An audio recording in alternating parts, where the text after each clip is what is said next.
I'd like to now call the meeting open and first of all seek any apologies or leave of absence. I believe we have Councillor Erkins online this morning. Do we have you there, Councillor Yes, Erkins? Mr Mayor. Good morning. Yes, Mr Mayor, I'm here. Good morning. Thank you, good morning. Good morning to everyone in the gallery and anyone watching on live stream, and of course good morning to staff and councillors. Right, I think just to note, Councillor Potter does need to leave this morning to go and do some simultaneous story reading at one of the local childcare centres, so we'll be leaving at 11:15. And we'd now like to welcome Pastor Glenn Vonhoff to provide us with this morning's opening prayers. Thank you, Pastor Glenn.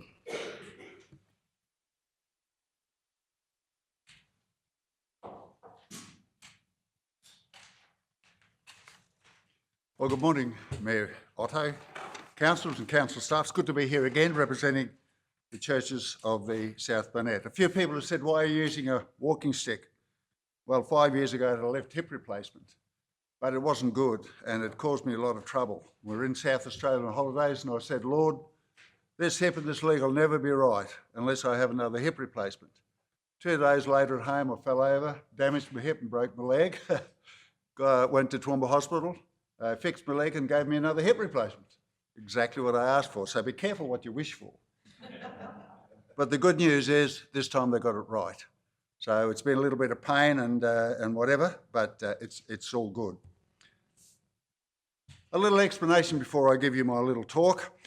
You've heard the name Jesus, of course, but it means one who saves. That's the meaning of Jesus. And Christ is a word just means the anointed one, and that is the King. So when King Charles was made king a few weeks ago, he was actually anointed with oil. And that's a tradition which come back through Christianity. So therefore, Jesus Christ actually means the King who saves. All right? Whether you're a Christian or not, I'm sure that you know that when Jesus was crucified on the cross, there was a cross on his left and a cross on his right, on which 2 thieves were also crucified. Have you ever wondered why 2 thieves were crucified with Christ and why he was in the centre and one of them was on either side of us? Well, there's a reason for that. God did that on purpose. It symbolises one of the greatest gifts that God gives to mankind. And what is that gift? It is the gift of choice. Because one thief on the left, he cursed Jesus. And he said to him, aren't you the Christ? Save yourself and save us. So he mocked Jesus. The other thief rebuked him and said, don't you fear God? We are punished justly because we are getting what we deserve. But this man has done nothing wrong. Then he turned to Jesus and he said this, Jesus, remember me when you come into your kingdom. And Jesus answered him, I tell you the truth, today you will be with me in paradise. One criminal rejected Jesus and the other believed and accepted him as Lord and Saviour. Each made their own choice, their own decision, just as each of us will make our own choice regarding Jesus. What's this got to do with the South Burnett Regional Council? Well, whether you're the mayor or the councillors or the staff, you make choices every day. Sometimes they're straightforward and easy, but sometimes the choice that you make will benefit your constituents or other people, or it may be a decision which will benefit yourself or a colleague or friend. You have a choice of choosing what is right or what is wrong. Friends, choose wisely. Let us pray. Lord Jesus, just like you, when you lived on earth, every one of us is subject to the authority placed over us. We are under the authority of the South Burnett Regional Council, whom you have set in place and you have told us to obey. We pray for our Mayor, our South Burnett Regional Councillors, the Council staff, and all who serve our local communities. Bless them with wisdom and grace to carry out the burden of local government. May they make wise choices, and may all their decisions be made with love and integrity. Keep their hearts pure and eyes turned towards your face as they endeavour to work in the best interest of the people whom they are called to serve. We ask this in the name of Jesus Christ, our Lord and Saviour. Amen. Thank you.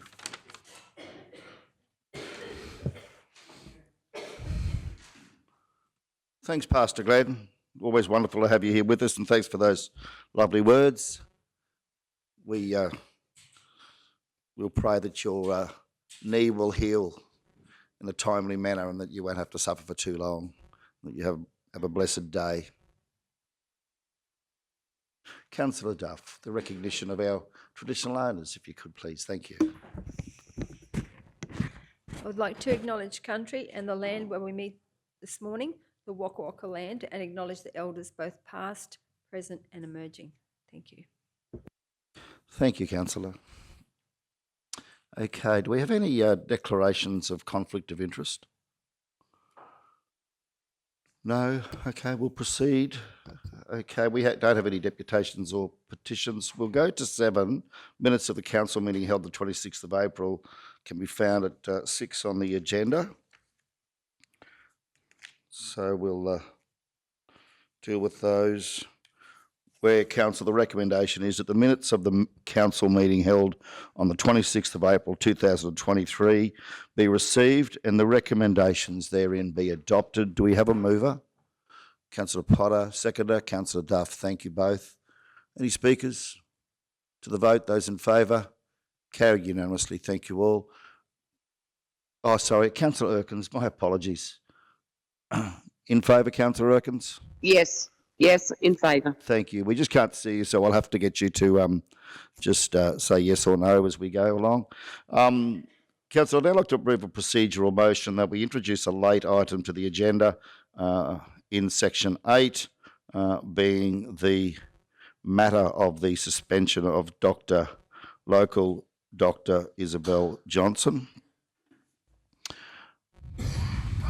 where I will be notifying council I have a motion that I intend to put forward.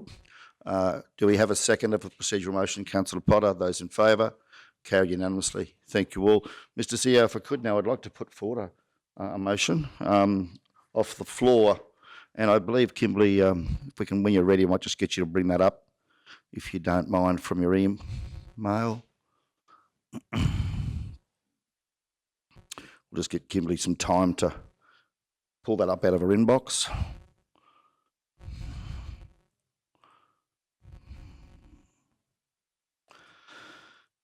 Okay. So, Council, my proposed motion is that Council delegate authority to the Chief Executive Officer to act immediately in liaising with Dr. Johnson to obtain details of the suspension imposed by the Queensland Civil and Administrative Tribunal, QCAT, writing to QCAT, and if we could also put after QCAT, please, Kimberley, and the Medical Board of APRA, as well, of APRA, yep, on behalf of the South Bennett Regional Council, or just AH.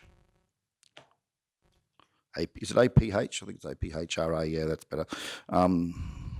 Yes, thanks. Requesting an urgent review of the decision to suspend Dr. Johnson for a period of 3 months, requesting reconsideration of the tribunal's decision to prohibit Dr. Johnson from supervising medical, we'll probably take the word students out there, from supervising overseas trained doctors and registrars. And finally, articulating the primary healthcare crisis being experienced by our region and the impact of these sanctions against Dr. Johnson on the health and welfare of our residents. I'd like to move that. Do we have a seconder? Thank you, Councillor Potter. I'll now speak to my motion, Council. So full disclosure, Councillor Potter and I have met with Dr. Johnson this morning and obtained some information from her in relation to the suspension that she has received. Now, there are effectively two elements to that. Number one, the the QCAT have decided to suspend Dr. Johnson from the 8th of June for a period of 3 months from practicing. That has implication in terms of not just her ability to practice for 3 months after that date, but also in terms of the ability of pharmacists to honour repeat scripts after that date. Also, the ability, we understand, for pathology labs to undertake testing for any test requests that patients would look to act upon after that date. So there are obviously implications in relation to that. The second and very significant point here is that there's a 2-year prohibition on Dr. Johnson supervising doctors that require supervision. So at the moment, many of the doctors that come into our region are either overseas trained or are previously registrars. If a registrar from the public system is looking to practice in the private sector as a private GP, they need to go through a period of supervision, similar to what an overseas doctor has to go through. Dr. Johnson has 2 doctors who are ready to be engaged, overseas trained doctors, ready to start within the next few months, but she's unable to finalise their engagement and bring them here to work in our community because she can now not supervise for a 2-year period. So that's 2 years that she can't bring any doctors in to work in her practice under her supervision. These are that's, I guess, the direct implications, and of course the broader implications for our community are Dr. Johnson services 2 nursing homes. She services a number of Indigenous patients, many of whom have renal issues. She services a number of mental health patients. We know the data around mental health and suicide in our region. She services a number of patients who are elderly. We know that our region has a significantly high percentage of people over the age of 65 in our population. She services many patients, in fact is regarded in our region as a leading practitioner in relation to skin cancer and melanoma. And let me tell you that I know from my role at the Melanoma Foundation that our region is part of Southern Queensland and that Southern Queensland has the highest rates of melanoma in the world. Significantly higher than the Gold Coast or Cairns or anywhere, rural Southern Queensland. Okay, 1 person every 6 hours dies from melanoma, every 6 hours. 4 people a day die from melanoma in this country, and many of them, the highest percentage of them, are in rural Southern Queensland, in our area. Many of them people off farming properties and so forth. We have broad chronic disease in our region. We all know that. Dr. Johnson services these patients, totalling some 5,700 people. There is significant community anxiety out there around this, not to mention the anxiety being felt by the 5,700 people who no longer have a doctor. Dr. McAllister has been, through no choice of his own, was forced effectively for financial reasons to close his Wando practice. Dr. Lip, no doubt, is getting towards the end of his career, and of course I know other practices in Kingaroy and the Nango and Blackbutt and everywhere else who are having trouble engaging doctors to come and work in their practices. I don't think I'm telling anyone in this room anything you don't already know when it comes to the fact that we have a primary healthcare crisis in regional Australia. Our region, in fact, is probably at the front of that because of the many health issues we do have in our region, and I've probably only just named some of them. Now, I'm not making any statements or assertions here in relation to the facts of the case or the decision that was taken. My concern here is with the punitive nature of this and the fact that it seems to me that it is quite, that the punishment being handed out here, it seems to be, well, quite concerning. Can I be politically incorrect and say it's very concerning? It was certainly nothing to do with the doctor's competence, capability, or any notion of any malpractice. okay? These were personal matters that have now potentially going to deny our community here in the South Burnett access to a highly skilled and trained medical professional at a time when we haven't got enough, when our primary healthcare system is in crisis. So today I'd like to put this forward, and I'd also like the support of the council, in addition to this, to go to our local state member, to go to our local federal member, to go to the Queensland Health Minister, and to go to the Federal Health Minister and raise this issue, because we all need to be speaking from the same page here. This is going to be catastrophic for the health and welfare of the people of our region, and I'll seek the support of my colleagues today. Thank you. Councillor Potter. Yeah, thank you, Mr Mayor. I'm just wondering whether what you just said with regards to going to the state and federal should actually be put down as a dot point. That was sort of what I'm thinking. Yes, thank you. If that's all right with you. If we could, And thank you, look, Kimberly. I totally agree with you. This is really going to be hard on our community. Not only our community, it's going to put a emphasis on the health and hospital system we have within the South Burnett, and I think we already know that that's already at capacity, and to lose another doctor while we're in the process of possibly losing others, this is going to be catastrophic for us as South Burnett. Thank you, Councillor Potter. We'll just look to insert that contact statement. That the Mayor make contact with state and federal members and state and federal ministers for health, conveying council's concerns and requesting their support for a review of the decision to suspend, our members, our ministers, Kimberly, thanks, and state and federal ministers for health, requesting support for council's call for a review of this decision.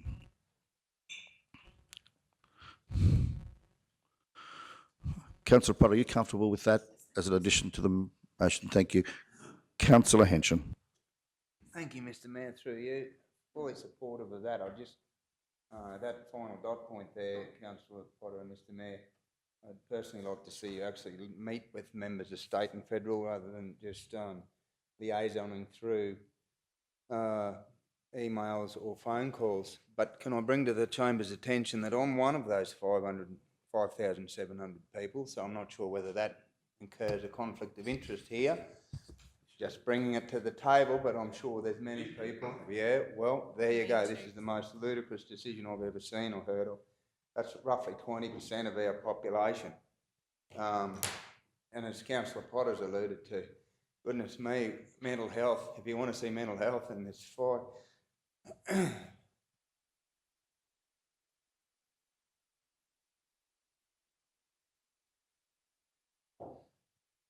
Well, Councillor should take some moment there. Mr CEO, we've got three councillors who are patients. Conflict of interest before we go back to Councillor Henson.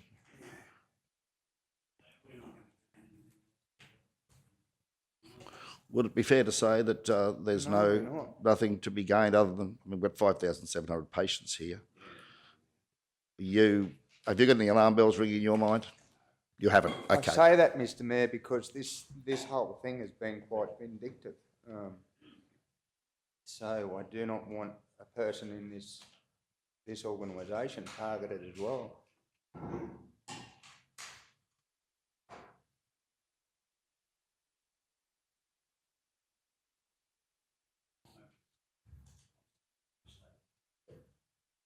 I would like to, I think I'd like to seek the advice of the CEO here and recommend to council that we follow the CEO's advice. If the CEO has any concerns of any conflict of interest here, that he will now tell us and we will deal with it appropriately. If he doesn't, we should take that advice, and that should be, community, the end of the matter. Full stop. No pressure, Mr. CEO. Thank you. Sorry, thank you. Yeah, thank you. So, it's yeah, these ones are just,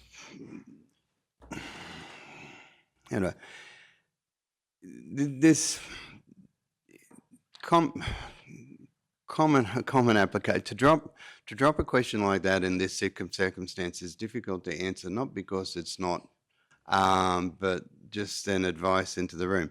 Do I have any concerns? No, I do not have any concerns because there's a significant proportion of the population of the region, and it's no different. The conflict would relate if there's a significant relationship. So academically, a conflict arises. No one can tell a counsellor if they feel they have a conflict. So if they feel they have a conflict, it would be dealt with normal. And so if they won't stay in the room, we would just go through the normal processes. And I don't want to sound like I'm being bureaucratic or vague on it. It's just these are such broad questions, and this is where I think we can all agree that the system has got so cumbersome that to give, I would say no, would be for myself, but that would be me. It would be, do I buy a cup of coffee from the coffee shop? Do I buy, it's the decision point for me, if I was considering, do I have a significant business relationship or a relationship with the party that could give rise to a conflict?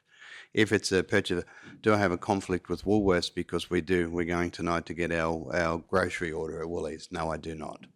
So do I have a conflict with a doctor?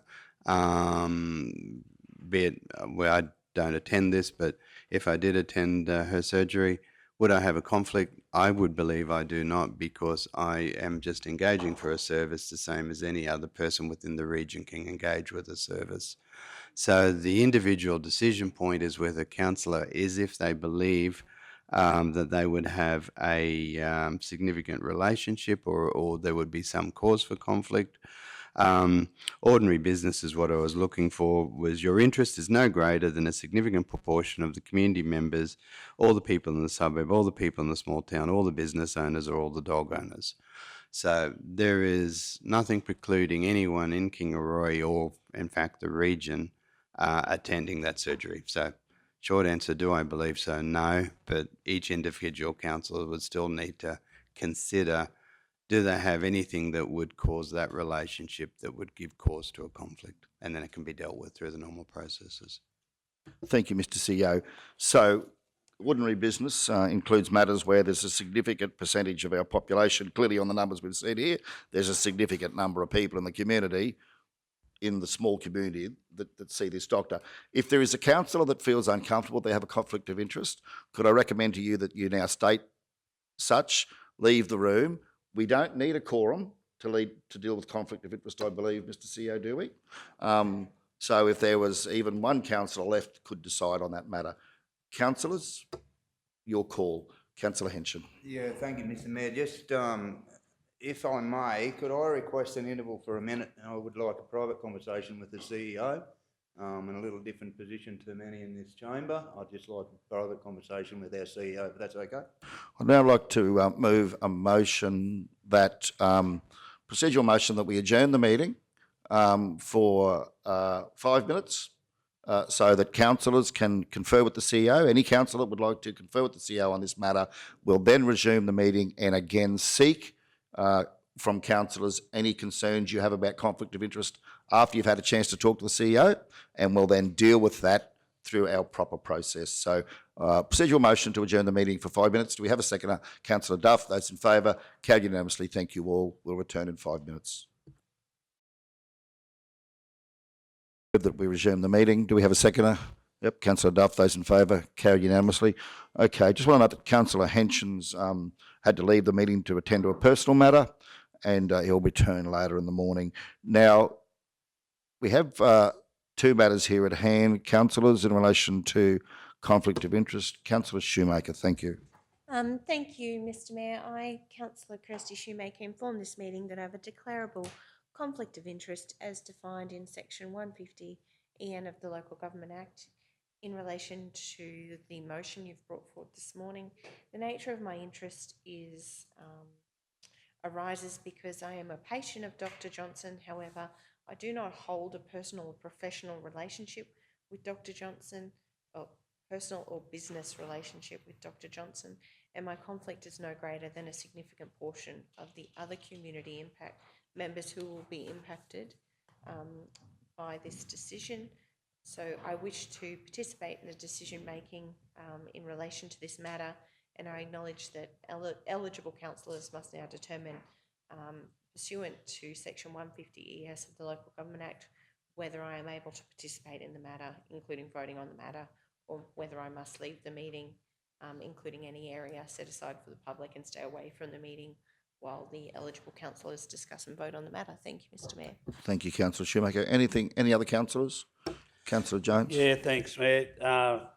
Myself, exactly as Councillor Shoemaker has stated, rather than reading it all out again, it's exactly the same issue. I am a patient of the doctor that we're referring to, and I don't believe that I have any conflicts at all, because it costs me money to go there. I'm not gaining anything from a benefit than any other person. So I would like to stay and be a part of the decision making, and I will leave the room now for you guys to make that decision. Thank you. Thank you, Councillor Jones.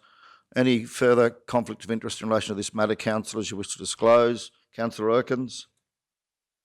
No, Mr Mayor. Okay, thank you. All right. The first matter we have at hand here is in relation to Councillor Shoemaker's disclosure as to potential declarable conflict of interest. I'll now seek a mover. We have a mover. Councillor Duff, would you like to move a motion? Thank you. Yes, Mr Mayor, I'd like to move that Councillor Shoemaker stay in the meeting, that she has no greater or lesser influence than anyone else in this situation, and that she should be able to stay in the meeting. Thank you. Okay, we'll deal with this one. Seconder for that? Councillor Potter, thank you. Yeah, I'll second. Sorry, Councillor Erkins has seconded. So moved by Councillor Duff, second by Councillor Erkins. Council resolved that Councillor Kirsty Shoemaker has a declarable conflict of interest in the matter, and notwithstanding the conflict, Councillor Kirsty Shoemaker may participate in the matter, discuss and vote upon it. Do we have any speakers? Okay, we'll go to the vote. Those in favour? Councillor Erkins? Yes.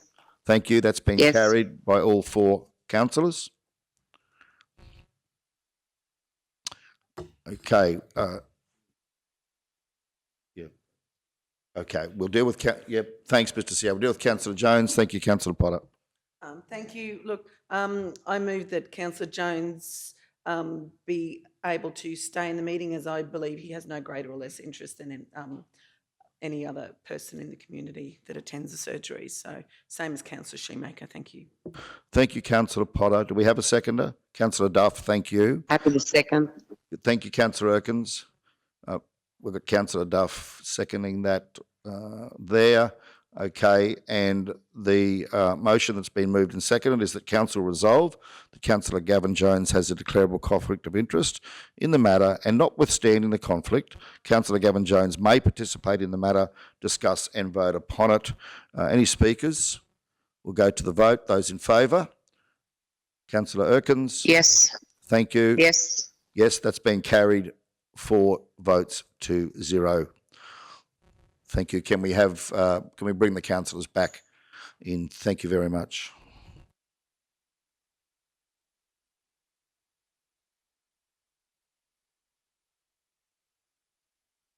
Welcome back, councillors. Council has resolved that both Councillor Shoemaker and Jones may participate in the meeting and discuss and vote upon this matter. Okay, so we'll resume where we were. So we have matter moved and seconded. I've spoken to the motion, have made a slight change to the final bullet point there, that the Mayor meets with the state and federal members, and also the Deputy Premier and Federal Health Minister, requesting support for Council's call for a review of this decision. Councillor Potter, are you comfortable with that slight change? Thank you. Okay, now, any further speakers before we go to that? Councillor Shoemaker. Thank you, Mr Mayor. Certainly fully supportive of the motion you've put forward. It's certainly been a significantly worrying issue for our community, and I think our shared advocacy on the issue is of critical importance. So thank you for bringing this forward. As I said, I am one of the 5,700 patients, my family, when we moved to Kingaroy it was for 3 years we drove to Blackbutt to see our existing doctor because we just could not get on the books of a doctor here.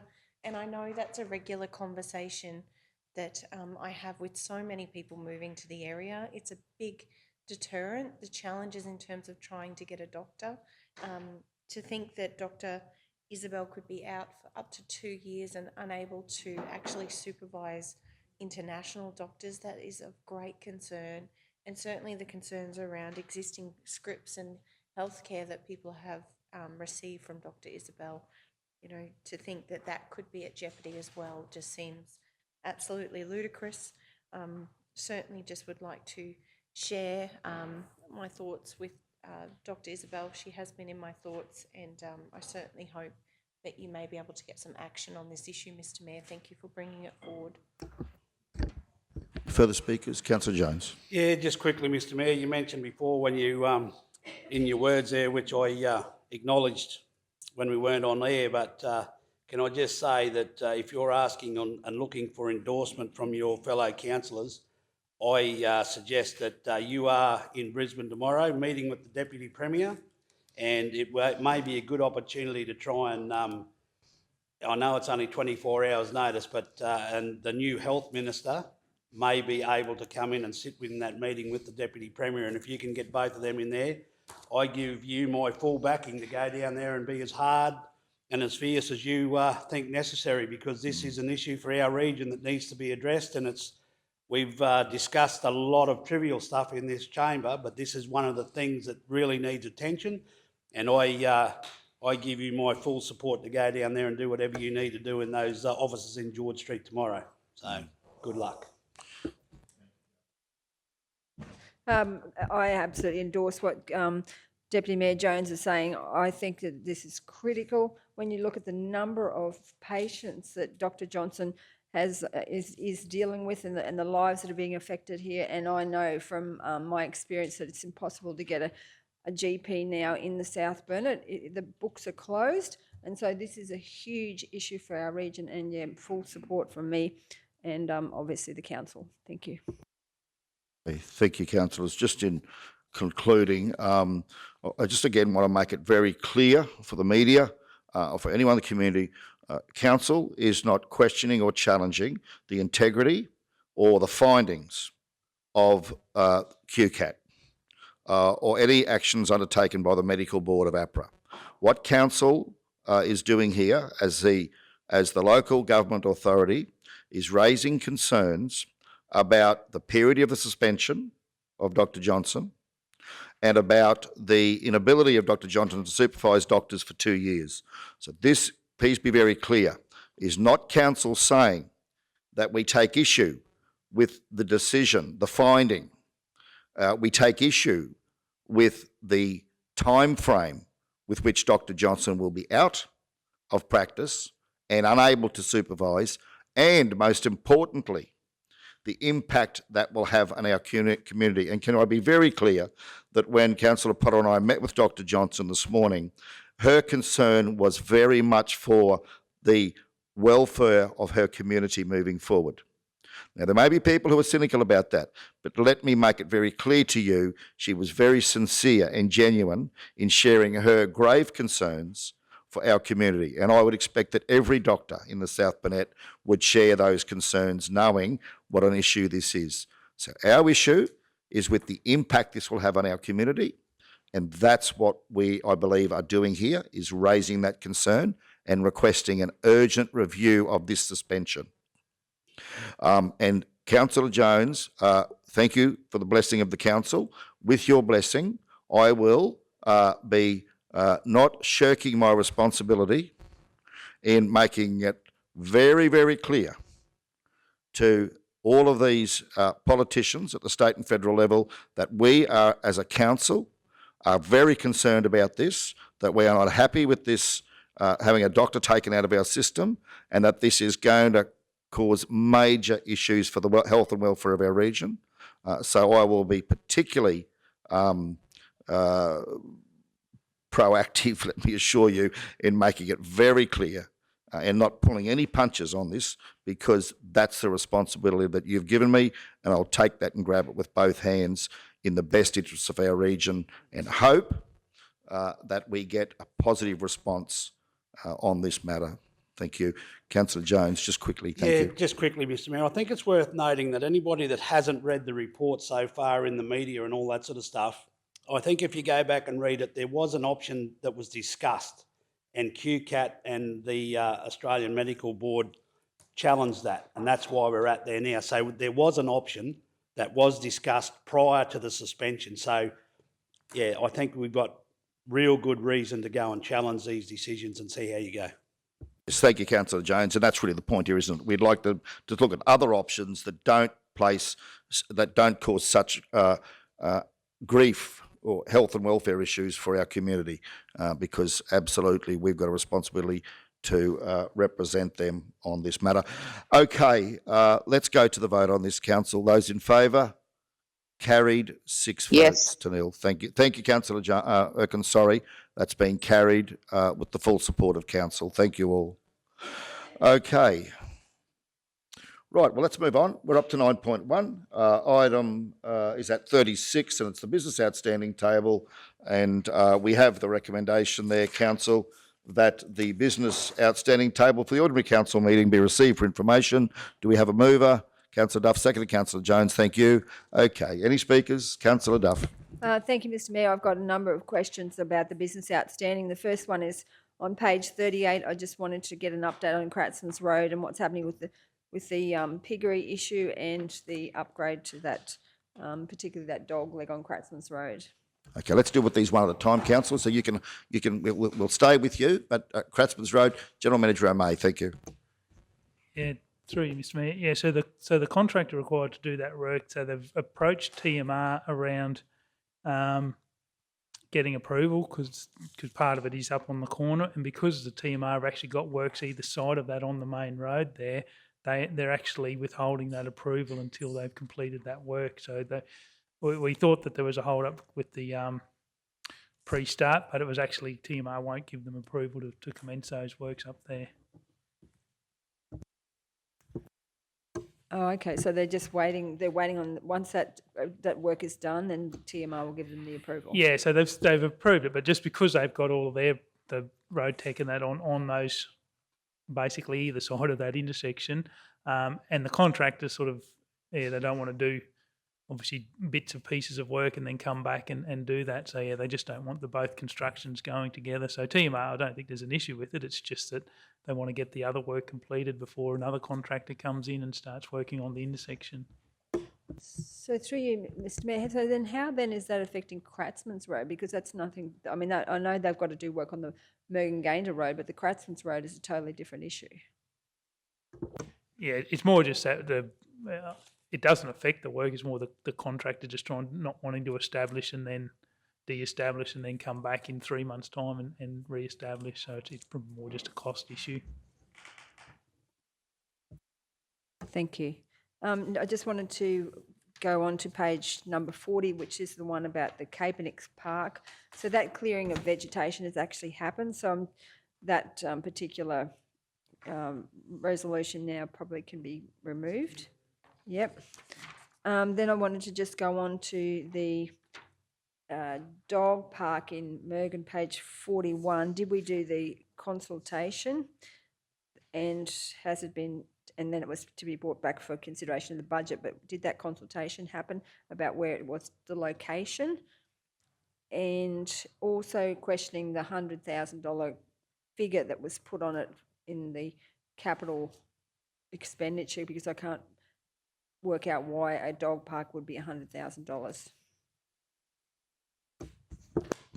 Yeah, so on that project, so that one, the consultation hasn't been undertaken yet. I think that was going to be part of that capital work, that project as we deliver it. So that one's basically in the budget deliberations at the moment. So that one's in council's hand. Just questioning through you, Mr Mayor, the figure, $100,000.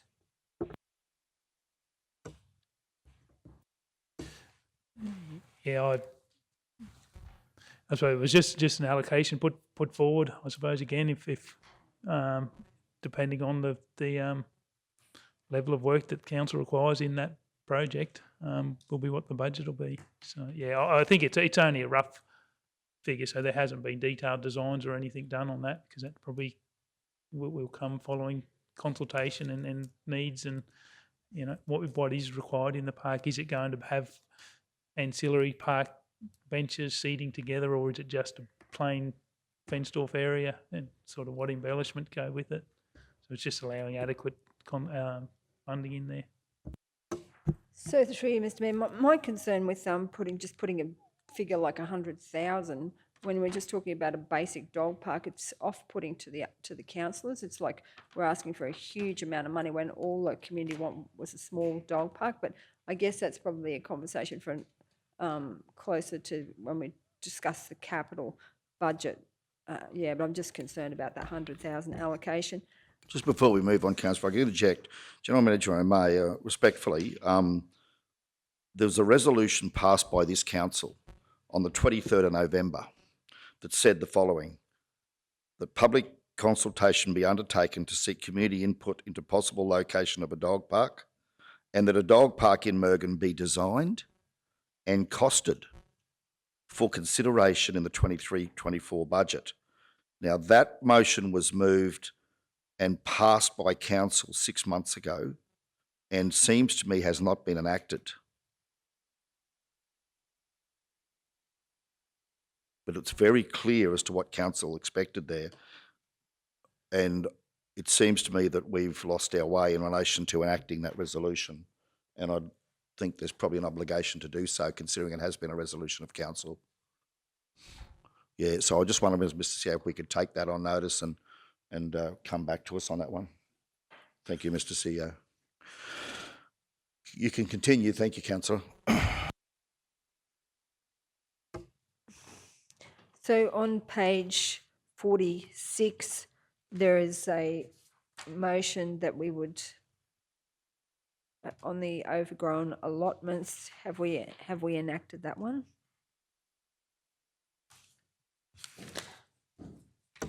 I think that's a policy review, so that is still yet to come back to council. On page 52, just wanting to ask the question about the Proston Lookout, what's happening with that? Has that been progressed? All of the items that were meant to happen with the Proston Lookout? Yeah, my understanding that work has progressed. So then on page 52, we were going to do an education program on the burning, in the backyard burning. Did that happen? Have we started going out to the community? Did we do a fact sheet? Just wanting to know what happened with that one. Yeah, through Mr. Mayor, no, so we haven't done the education campaign. We do have a fact sheet, but the education campaign hasn't been undertaken yet. So through you, Mr. Mayor, do we have a timeline on that, or is that just, when is that going to happen? Maybe we could leave that with you, GM, just take on notice. I'd imagine you'd have to confer with your team, come back on that one. Yeah, take that on notice. Thanks, GM. On page 53, through you, Mr. Mayor, just wanting to question to General Manager Meehan about the fire break at Grant Crescent. What's happening with that one? Yeah, through you, Mr. Mayor, there's a note been added there. I'll chase up for a further update if that's okay and get back to the council. Thank you. And my final one is just on the Mergen Cemetery toilet. So that was on page 60. I know that we did, there's a motion that the 6 facilities rated 7 or higher are included in future capital works programs for replacement or refurbishment as outlined in the schedule below. And I was at the Mergen Cemetery and I couldn't believe the state of the Mergen Cemetery toilets there. And I'm just wondering, were they included in that list? Maybe you need to take on notice, but I just wanted to find out about the Mergen Cemetery toilets. Might let the GM take that on notice. You can follow that up, Councillor. Thank you. Thank you. Further speakers? No. Thanks, General Manager O'May, for your response there, and General Manager Meehan. I just had a couple there. Probably GM O'May, just in relation to page, what are we on there? First page. I've got a whole punch through the number, but Kingaroy Memorial Park, dog park relocation. I know we were looking to bring a report back. Oh, this might be yours. Yeah, no, it would be yours. On a possible location. Yeah, page 40, possible relocation of the Kingaroy Dog Park. Maybe leave that one with you to come back to the next meeting with an update on that, GM, if that would be possible. Thanks. Or any updates on that at this stage? Yeah, I'll come back. I thought that report had come back. Yeah, I might have missed it. Sorry. Yeah, it may be that I've missed that one. So I can just go and check, and I'll follow up to see if I might have missed on that one. Thank you. Yeah. I think it was an overall report basically talking about the options that were available. So it hadn't actually drilled down to a preferred option. So it was just basically presenting that feedback that had come out of that planning. Out of that. And so when there was funding available for that project, then you could have a deeper look at the pros and cons of the identified locations. Yeah. Thanks, GM. My apologies. I must have missed that one, but thanks for providing that report. Page 39, General Manager Jarvis, just a question there. The replacement of the 2 water trucks, just wanted to confirm that was reassigned in October last year to the fleet guys. Any updates? Have we got the 2 trucks? Yes, through you, Mr. Mayor. The trucks have been ordered and there's a committed order there and they will be delivered in December 23. Excellent. Thank you. I know they take a long time to come, don't they, these days? It's I know, waiting yes. forever. And similarly on page 43, the grader, Yes. similar through you, situation? Yes, Mr. Mayor. Again, the grader has been ordered and committed costs are there and it will be delivered in July or August of this year. Yeah, thanks very much. Okay, Councillor Shoemaker. Thank you, Mr. Mayor. Just certainly want to acknowledge the amount of work that has been happening behind the scenes with the budget process. I read over this report and I can see there's a number of reports and discussions that council has since had, and it was pretty clear to me that there just has not been the time to update the business table. I can see there's quite a lot of action that's actually been taken, I know, from the meetings that I've attended. So just wanted to acknowledge the number of resolutions we pass as a council and the concerted efforts to deliver on these in a very challenging environment. So thank you very much for the work that's been done. I'm really excited about the land officer coming on board. I met him yesterday by accident in the office and really excited about some of the projects that we've got listed there. So I think he'll be very busy. Thank you. Thank you. Further speakers? We happy to go to the vote? Those in favour? Councillor Erkins? Yes. Yes, we've got you. Yes. Carried unanimously. Thank you all. Okay, let's keep moving on. 10.1, attendance at the LGAQ Biennial Bush Councils Conference 2023 at page 62, where we have a recommendation from the committee that Councillor Shoemaker attend the LGAQ Biennial Bush Councils Convention 2023 and accept the invitation to be a guest speaker as part of a panel. Do we have a mover? Councillor Potter, seconded Councillor Jones. Speakers? Councillor Duff. Just letting you know that I'm voting against this, not because I don't want Councillor Shoemaker to go, but because I wanted just some of the other councillors to not go, because I think that sending 5 councillors and the mayor is not a good spend for ratepayers' money. So that's why I'll be voting against it. Thank you. Okay, any further speakers? Councillor Jones. Yeah, no, thanks, Mayor. I appreciate Councillor Duff's comments and all the rest of it, but I think it's an individual choice on the council, and I don't think those comments anyway required in this chamber. And these councillors, we just said that we listened to the minister this morning. We have a choice, and it's up to the individual councillor. If they think it's necessary for them to go for betterment, if they're choosing to go to the run for the next election, I think it's money well spent on behalf of the ratepayers. And you can ask any one of these councillors in this room, if you go to one of these conferences, you do some good work. Councillor Henson, anyway, I won't go into it, but yeah, I just wanted to say that. Thank you. Yeah, look, I've got to say though, Councillor Jones, as I've said before, we've had this debate in the committee meeting. Absolutely support Councillor Shoemaker going. I mean, I'm happy not to attend, but I think Council felt that the Mayor should attend, and I would honour that commitment.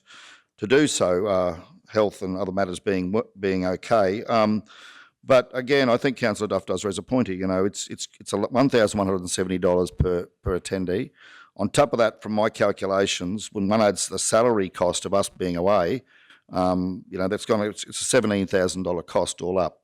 $9,600 in salary costs and another $7,000 in attendance fees. And, you know, I don't think, you know, not wanting to personalise this, but you know, I do think we have to look at these sorts of issues, and I do wonder whether we do need to have 6 of us going or whether a smaller delegation would have been more appropriate. But anyway, look, I do support Councillor Shoemaker attending, but do have concerns with the number of people that we're sending in light of the fact that we do have a budget deficit to deal with. Okay.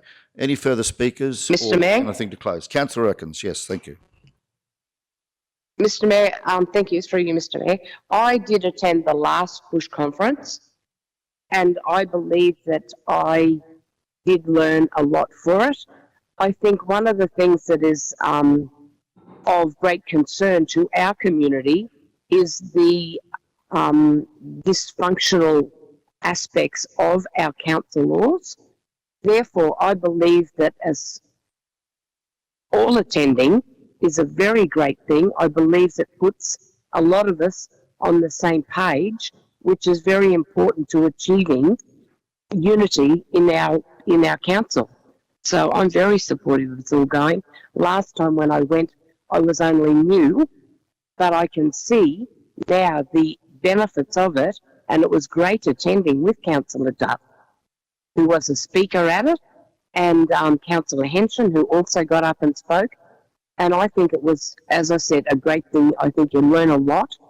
And, you know, most of the councillors barring Councillor Duff, who has had a long association with council, will all get something from it.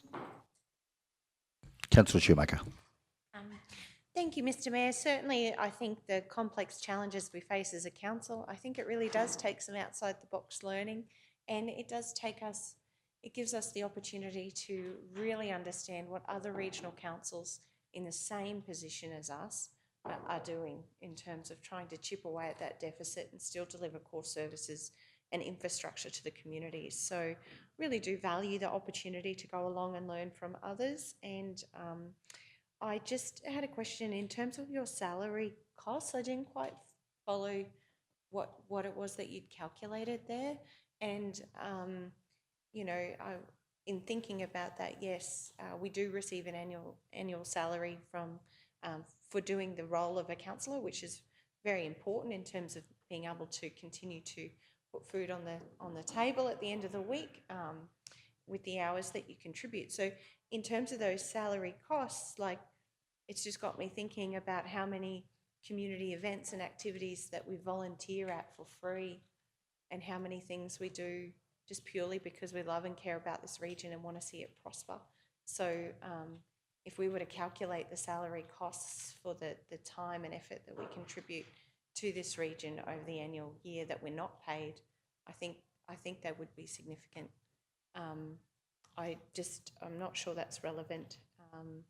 I do think it's a wonderful learning opportunity, and we do face some significant complex challenges when it comes to waste management over the next 10 years, when it comes to renewing our plant and fleet, when it comes to building roads and infrastructure for the future.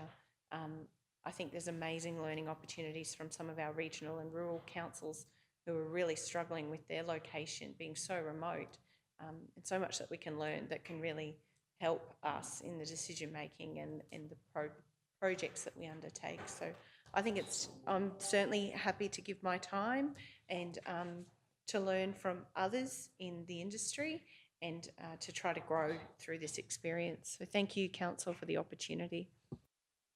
Yeah, just to respond, I guess the salary cost was just to identify the opportunity cost of having six of us up there in Gundawindi when there's work to be done back here, where those salary costs could be applied to other work that councils could be doing when they're back here within the region. And look for me, I mean, I still, as I said before, you know, my conscience, I suppose, as an accountant and as someone that has, you know, I suppose the portfolio for a large budget deficit that we're going to be running next financial year, I think at this stage we're sitting at around 3.7 million or something in deficit. I still, you know, my conscience, I'm not comfortable with us sending six of us to Gundawindi for the period of the convention. I still feel it could be done with perhaps 3 councillors, and we could halve the cost for our ratepayers. But anyway, let's keep moving on. Any further speakers or Councillor Potter, anything to close the debate? Let's go to the vote. Those in favour? Okay. Those in favour? Yes. Got that. Councillor Erkins, we've got you. Thank you. Got that, Kimberly? And those against? Okay, now that's been carried 5 votes to 2. Thank you all. 10.2 is adoption of Council's public access, technology public access policy. It's at 63. The recommendation is from the committee that the South Bennett Regional Council Technology Public Access Policy, Strategic 019, be adopted as presented. Do we have a mover? Councillor Potter, a seconder. Councillor Duff, thank you both. Any speakers? No? Straight to the vote. Those in favour? Councillor Erkins? Yes, Mr Mayor. Thank you. Carried unanimously. 10.3, adoption of Council's revenue policy for 23-24 at 67. Recommendation from the committee is that South Bennett Regional Council Revenue Policy 23-24, Statutory 005 be adopted as presented. Do we have a mover? I just had a question. Sorry, Councillor Schumacher, yes. Sorry, Mr Mayor, just before we moved it, I just had a question in relation to this one because we are still working through the budget. I understand you need the revenue policy to be able to levy rates, and it's a pretty static policy, but we had talked about, you know, potentially other ways to incorporate fees or charges in our council, and I understand this policy is relevant. I'm just wondering why we're adopting it at the general meeting and not as part of the budget committee meeting and the actual special meeting for the budget. Does it need to be brought down before the budget meeting? Direct question before we go into the motion. General Manager Jarvis, does this have to be done here or could it be done at the budget meeting? Oh, thank you. Through you, Or should it Mr. be done at the budget meeting? I think No. that's the question. Traditionally, the revenue policy is adopted prior to the levying of the budget. Like in essence, the revenue policy is a statement outlining the strategic policy position of council in relation to revenue measures to be adopted in the budget.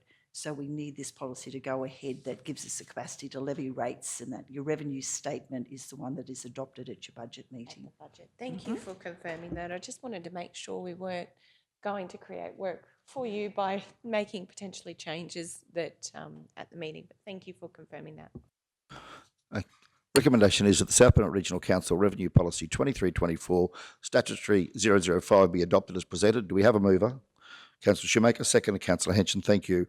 Speakers? No. To the vote. Those in favour?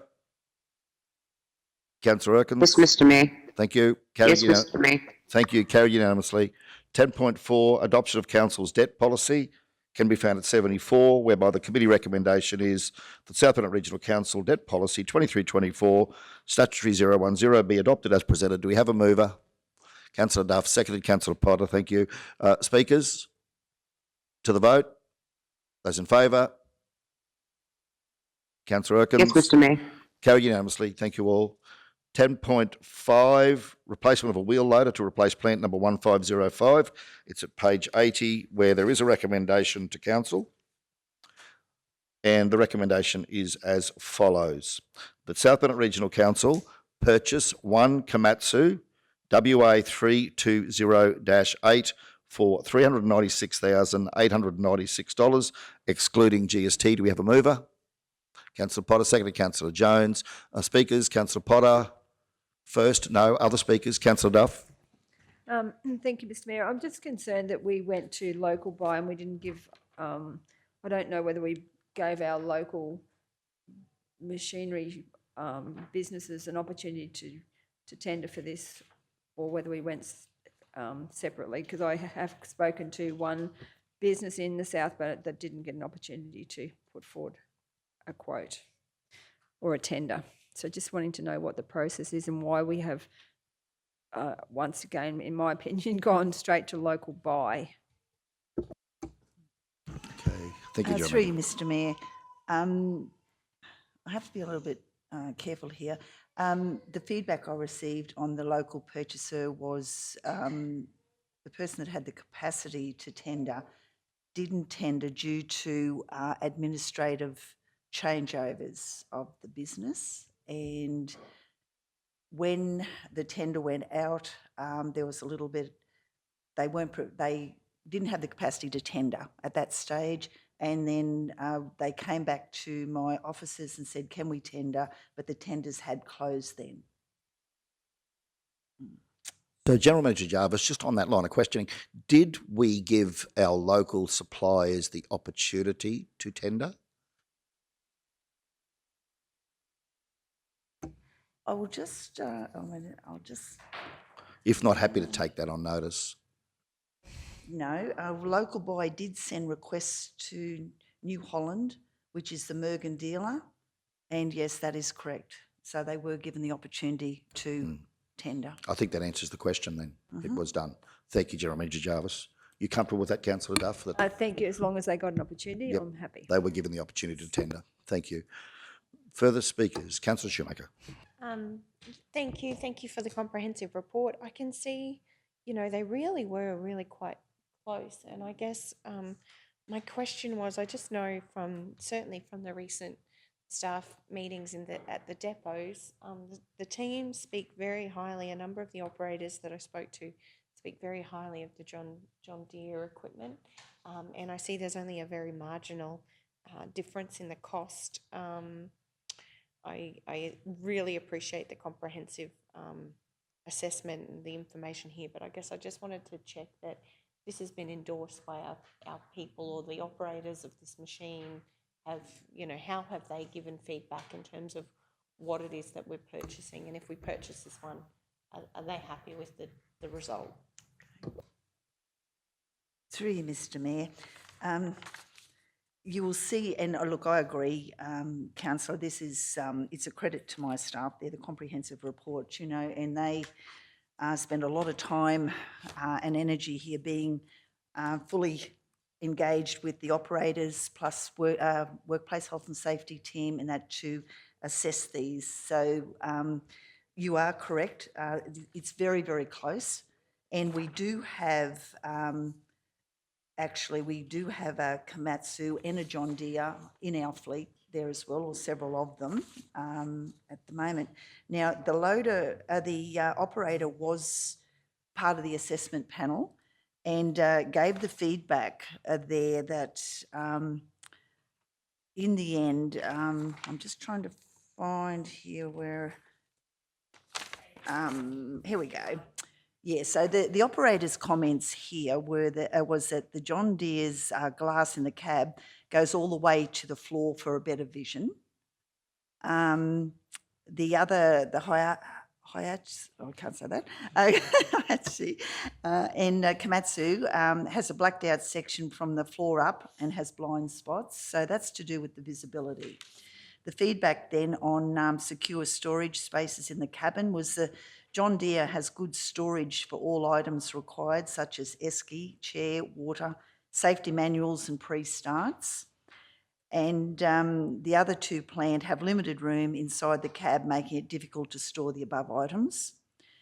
Number 4, the engine bay access is the John Deere doors swing out sideways with latches, therefore is easier to access components quickly for pre-starts and general maintenance.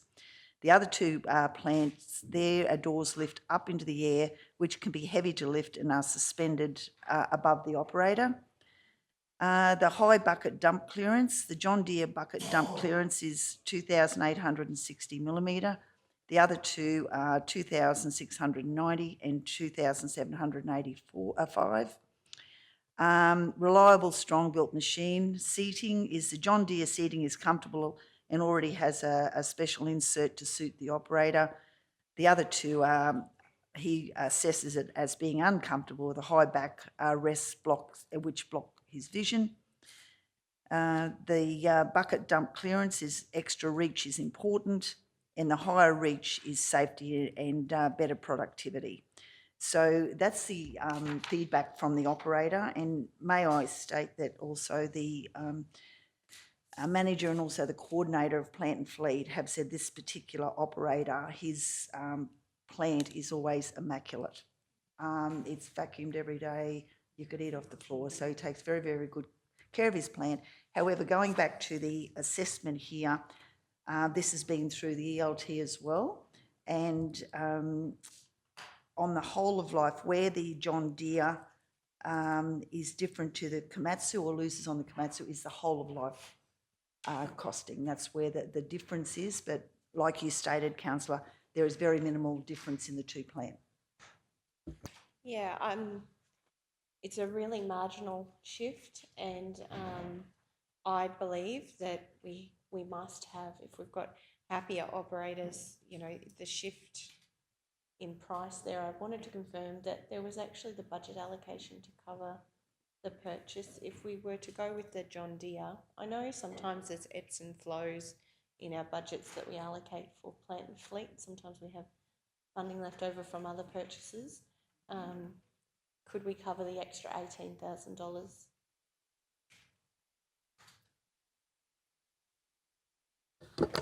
Oh, there we go. Through you, Mr Mayor. To answer your question, yes, Councillor.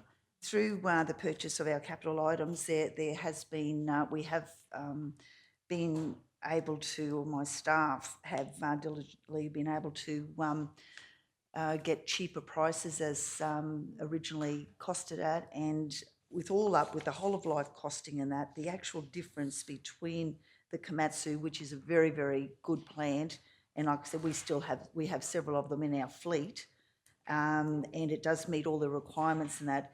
With whole of life costing, it actually, the difference in the two plant and fleet is $19,000. Yes, just reading, it does worry me, some of the feedback around the blind spots and the operator in the machine. You know, I am at the team have done a great job, and the Komatsu machine is a great purchase by all means, but I think we must take the operator feedback into mind. I think they spend long hours in those machines, and I think when it's so close, it makes the decision very difficult. By all means, I'd like to hear from Councillor Henshin and others about this, but I'm swaying a little bit toward perhaps the John Deere machine based on the operator's feedback. Councillor Henshin. Yeah, thank you, Mr Mayor, through you, and thank you, Councillor Shoemaker, and thank you, Manager Jarvis. You know, you've answered probably 50% of my questions there, and I appreciate the work the team puts into this. We've had this conversation before when we've been purchasing some machinery in this term, be it graders. It's not so much, and I'll highlight the fact, it's not so much that it's $18,000 or $19,000 more expensive. Fact is that, and I know in speaking to operators across not just council, but anywhere across the region, there's no substitute for power. Like when you build a shed, no shed is too big. The John Deere is some 20 plus horsepower more than the Komatsu, 23 horsepower more. Newton metres is nearly 200, 170 odd Newton metres more. The fuel capacity, there's a big one, 230, I beg your pardon, I'm reading the Komatsu one, fuel capacity is 245 and the John Deere is 804. Horsepower is 165 to 188. Apologise if I'm repeating what Manager Jarvis has said, but the fuel tank one I would assume is a big one, 245 litre capacity to 352. Now, when you go to the next line, states the John Deere is 8.2 litres an hour fuel consumption and the Komatsu is 9 litres an hour. That's 0.8. If you just went round figures at roughly a litre an hour on a 6-hour day is 6 litres a day. Over 10,000 hours is 60,000 litres that machine will save. 60,000 litres multiplied by $1.80, I would suggest $1.50, again for round figures, is a significant saving there. I appreciate the Komatsu has a pretty impressive warranty, and with what they're offering in relation to 2,000 hours of complimentary servicing, I'm led to believe we have several John Deeres and one Komatsu in our fleet, is that correct? I do have that information, Councillor. I'm just going to find it for you. Yeah, no, I do believe, I think we have a couple, but stand to be corrected. The other thing I would, and the reason of that conversation being that the John Deere's no different or little different to the one we have. So in relation to our stores and our workshop, we would have everything that would be in line with that. I'm not sure whether the Komatsu is the same. I'd have to certainly take that on question or notice. Yeah,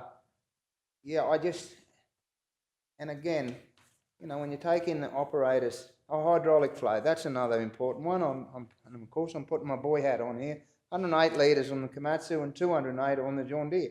Anyone that operates machinery that has anything to do with hydraulics, that's important. I said that when the graders came up.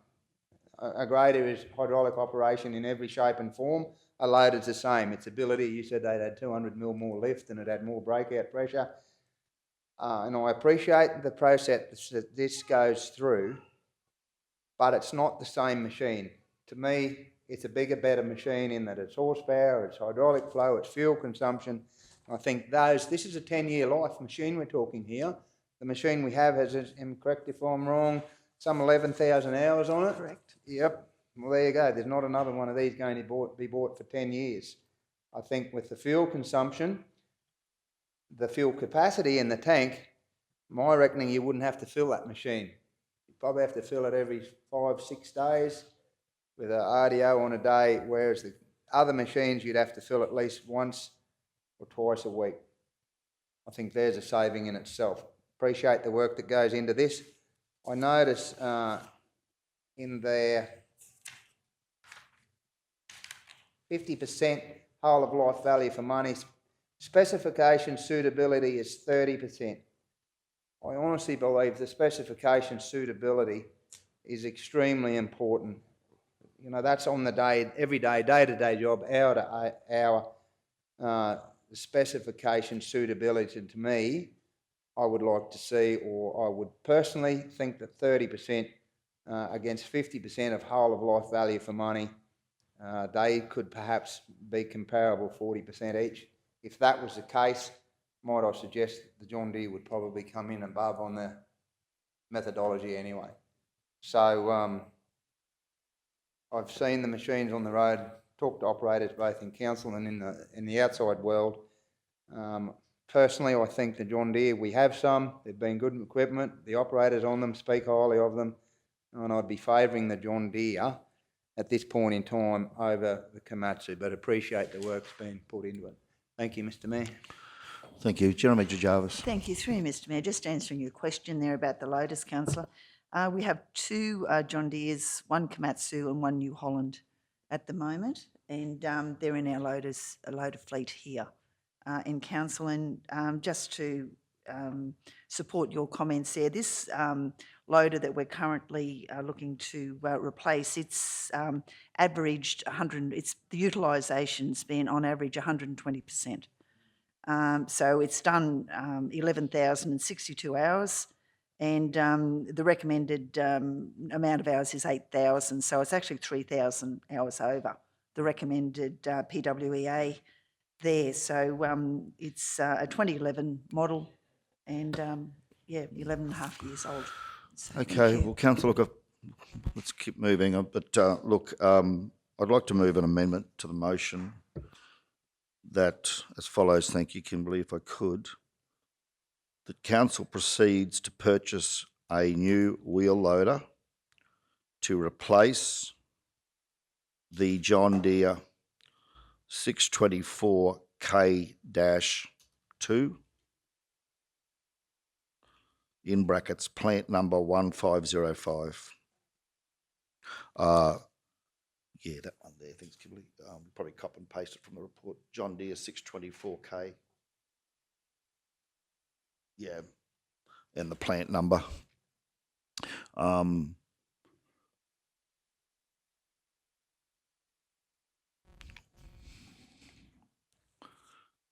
Through the purchase of one John Deere 624K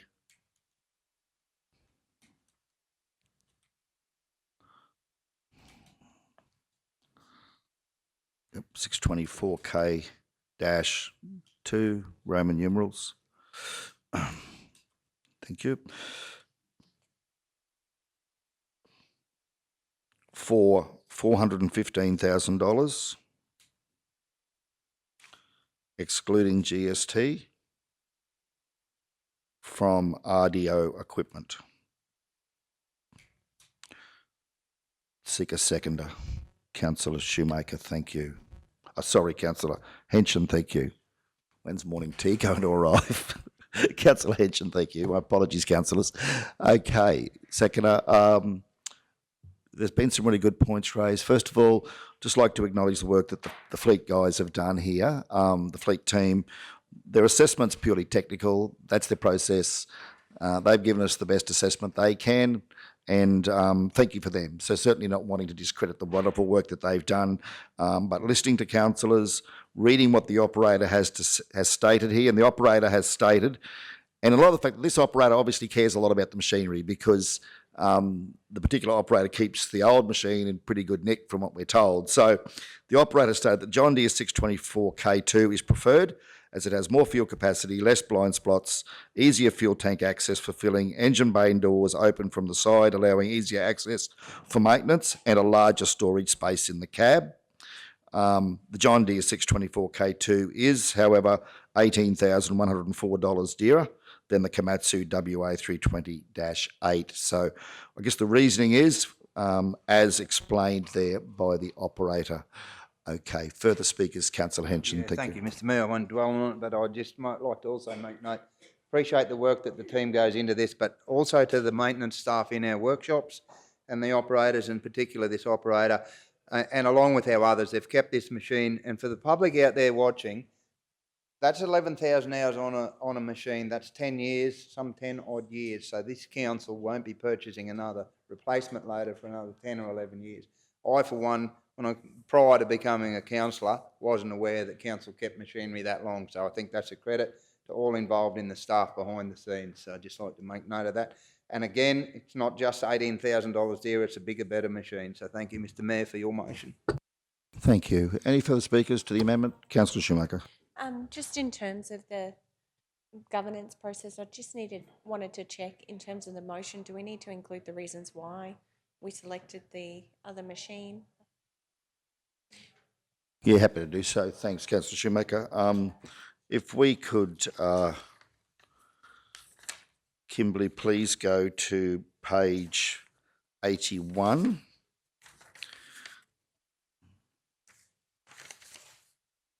And cut and paste out the observations, or sorry, the statement by the operator there. And just from the word, so for the following reasons, and see where it says the John Deere on page 81, halfway down. Yeah, can you see that? The operator has stated that the John Deere. So we can just cut from the word the John Deere down to the word cab. Yeah, thank you.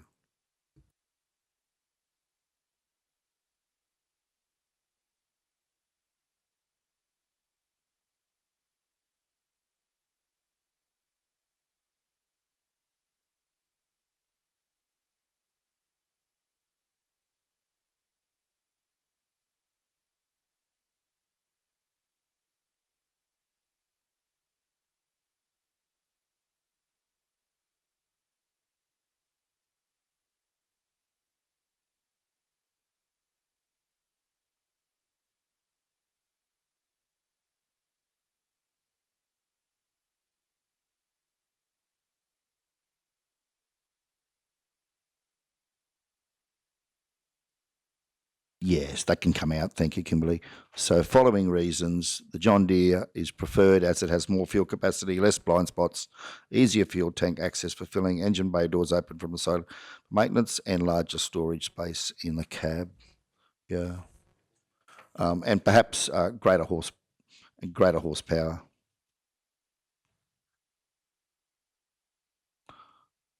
Councillor Henson, are you happy with that inclusion to the motion as the seconder? Yes, thank you, Mr Mayor. Thank you. Okay. let's continue. Any further speakers in relation to the proposed amendment? Okay, shall we go to the vote? Those in favour? Councillor Erkins. Yes, Mr Mayor. So the amendment's being carried now becomes a substantive motion, and we'll just get Kimberly to get that up on screen as the substantive motion, and I'd now obviously move that, seconded by Councillor Henson. Doesn't need to be moved, sorry, okay, just rolls through. Thanks, Mr CEO. Rolls in. Okay, so we have that as a suspended motion. Is there any further speakers? If not, we'll go to the vote. Those in favour? Councillor Yes, Perkins. Mr Mayor. Thank you. Carried unanimously. Thank you all. Now, Council, I'd like to move a procedural motion that we adjourn for morning tea. Seconded, Councillor Henson. Those in favour? Councillor Erkins. Yes, Mr Mayor. Carried unanimously. Thank you all. Now we'll now adjourn for morning tea, and we have some ceremonies to perform for you citizens as well. Thank you. Thanks. Those in favour? Councillor Erkins. Yes, Mr Mayor. Carried unanimously. Thank you all. Okay. Move a procedural motion that we escalate item 11.2, attend to such as the next item on the agenda. Do we have a seconder? Councillor Duff. Those in favour? Councillor Erkins. Yes, Mr Mayor. Thank you. Carried unanimously. Okay, 11.2 is at 212, discussed at the committee, where recommendation is that South Burnett Regional Council advise the applicant that they can construct the road to council standard, after which it is to be maintained by council, or the applicant construct the road to a lesser standard as an access with a permit for works, which is not maintained by council, and undertake the drainage work on the first floodway to be included in the 23-24 budget if the applicant constructs the road to council standard. Do we have a mover? Okay, Councillor Jones, seconded Councillor Shoemaker. Speakers, Councillor Jones. Yeah, it's pretty much, thanks Mayor, pretty much straightforward this one. We've had a lengthy discussion in our standing committee meetings, and I think most of us have had the opportunity to go out and inspect this road and meet with some of the residents there. So I think this is a pretty good option, and I would like to endorse this to the chamber. General Manager Meehan, just a question. Since the standing committee meeting on the 3rd of May, have we had any feedback from the applicant, from the residents there, in relation to what's being proposed here? Yeah, through you, Mr. Mayor. I was just talking to the one of the applicants behind me just before. The feedback I have is that we're happy to work in together to do that work. Obviously, us, council, undertaking the first floodway there is the difficult part of the road where it's quite wet, which we obviously propose in next year's budget. So once that goes through, we'll work with the people on that road to resolve and get a good outcome here, I think.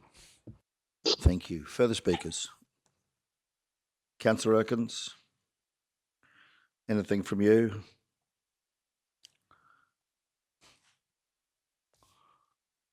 Okay, well, I think we're ready to go to the vote. Those in favour? Councillor Erkins? Yes, Mr Mayor. Carried unanimously. Thank you all. Right, 10.6 is the purchase of a new additional hook lift truck. Is it 91?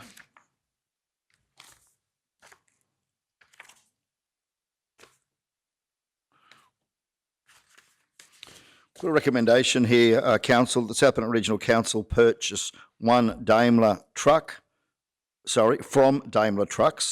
one Fuso Shogun for $345,399.01, excluding GST. Do we have a mover? Mover for such. Yep. Councillor Jones, thank you. Seconded, Councillor Henson. Speakers? Okay, we'll go to the vote. Those in favour? Councillor Erkins? Yes, Mr Mayor. Carried unanimously. Thank you all. We'll now move on then to 10.7, Loan to Community Organisation, Proston and District Heritage Association. That one's at 99. And from the committee, we have a recommendation there. The council approve a community loan to the Proston District Heritage Association Incorporated for $30,000 to go towards funding their centenary event to be held in September 2023 based on the following conditions. The loan being repaid in full within 1 year period. No interest rate will be applicable if repaid within 1 year. Repayments of the loan to be made on a quarterly basis. A personal guarantee from 2 individuals is provided for the amount of the loan, and missed payments may result in council recalling the guarantee. Do we have a mover? Councillor Duff, seconded Councillor Potter. Speakers? Councillor Duff. Thank you, Mr. Mayor. I worked with the committee to help them progress this, and really keen to have this supported. It's a way that they can fund their book, the printing of the book, and also the memorabilia, and they're expecting over 1,000 people at that event, and I'm confident, and they are too, that they can repay the loan very quickly with the sale of the books and the sale of the memorabilia. So thank you, Mr. Mayor. Thank you, Councillor. Any further speakers? Councillor Jones. Yeah, look, as I spoke to Councillor Duff just in regards to a personal guarantee from the individuals provided the amount of the loan.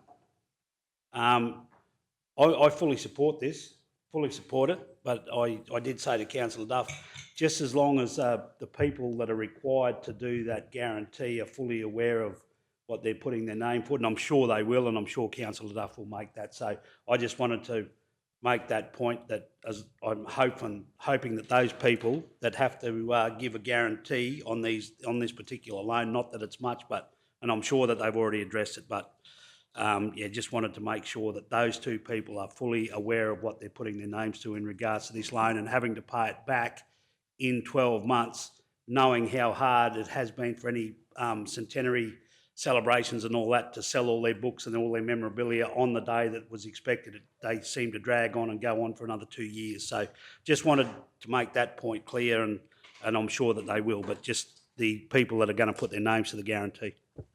Okay, just on that, and we'll go to General Manager Jarvis soon. There is a credit code that governs these things. I'm not sure whether the credit code applies to a short-term loan over $30,000, but normally, but where a loan exists and a guarantee is provided, often the credit code will require that the lender obtains a statement from from those providing the guarantee that they have sought legal and financial advice before signing the guarantee. But I think I'll go to GM Jarvis to clarify whether that applies in this case. Thank you. Thank you. Through you, Mr. Mayor. Yes, that's correct, Mr. Mayor. The finance team have assessed the application on merit, and they find that it is low risk, and they believe that I guess there is minimal risk of the books not selling there, but the payment can be paid back within 12 months, the loan, without interest. However, they do have the capacity to extend the loan to a further 12 months if they do that. But the process is that my finance team, my accountants have assessed the capacity to pay and have assessed the financial status of the organisation, which they've provided to us.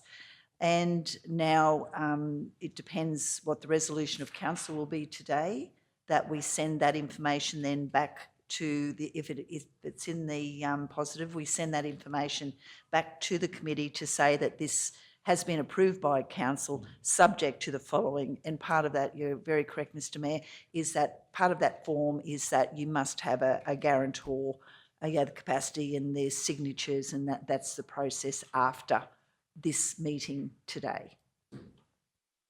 Thanks, GM. Councillor Shoemaker.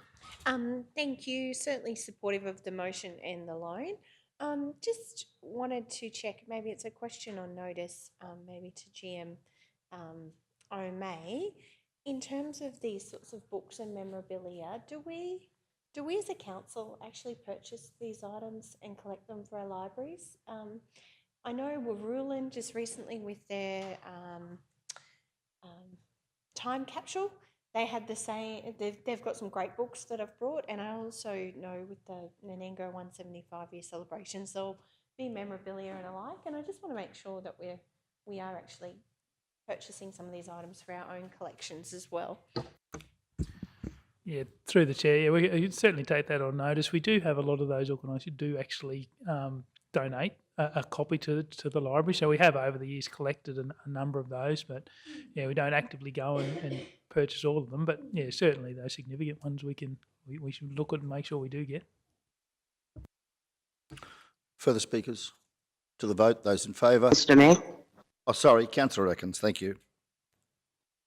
Sorry, Mr Mayor, my concern is that the those giving the guarantees are not carried away by the enthusiasm of purchasing these things, because I do know with Nanango's 175-year celebrations, things that we have purchased and we thought would just walk out the door, as our calendar, for example, it is actually very slow in selling. And just to make sure that they are fully aware, while I'm extremely supportive of it, I just want to make sure that the guarantors are, not going to be left with that account. Yeah, that's obviously something that could legally be a possibility.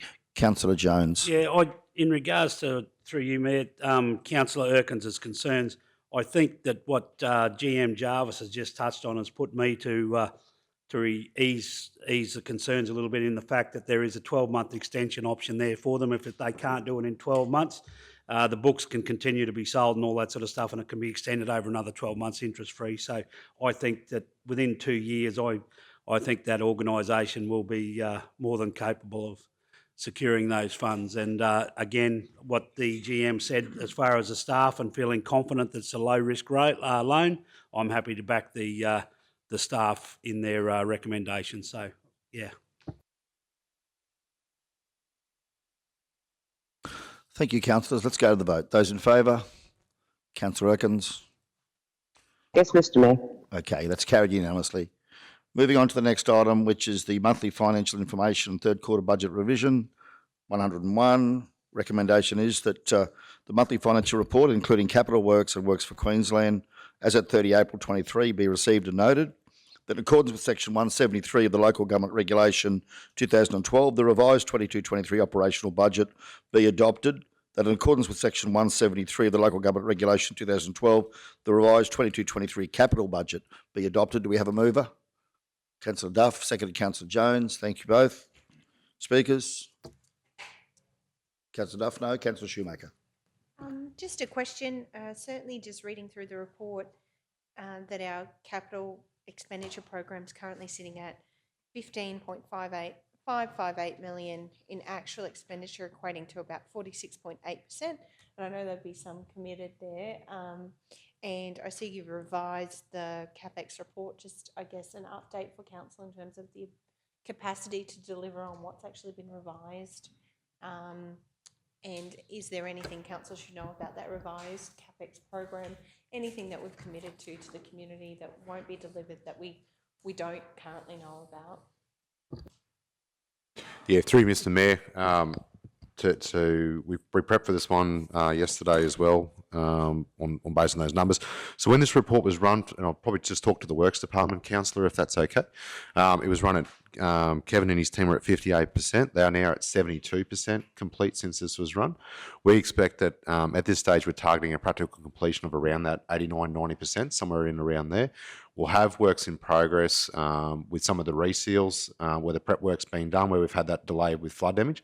We've also had a cold snap come through now as well, which is quite difficult for us to deal with.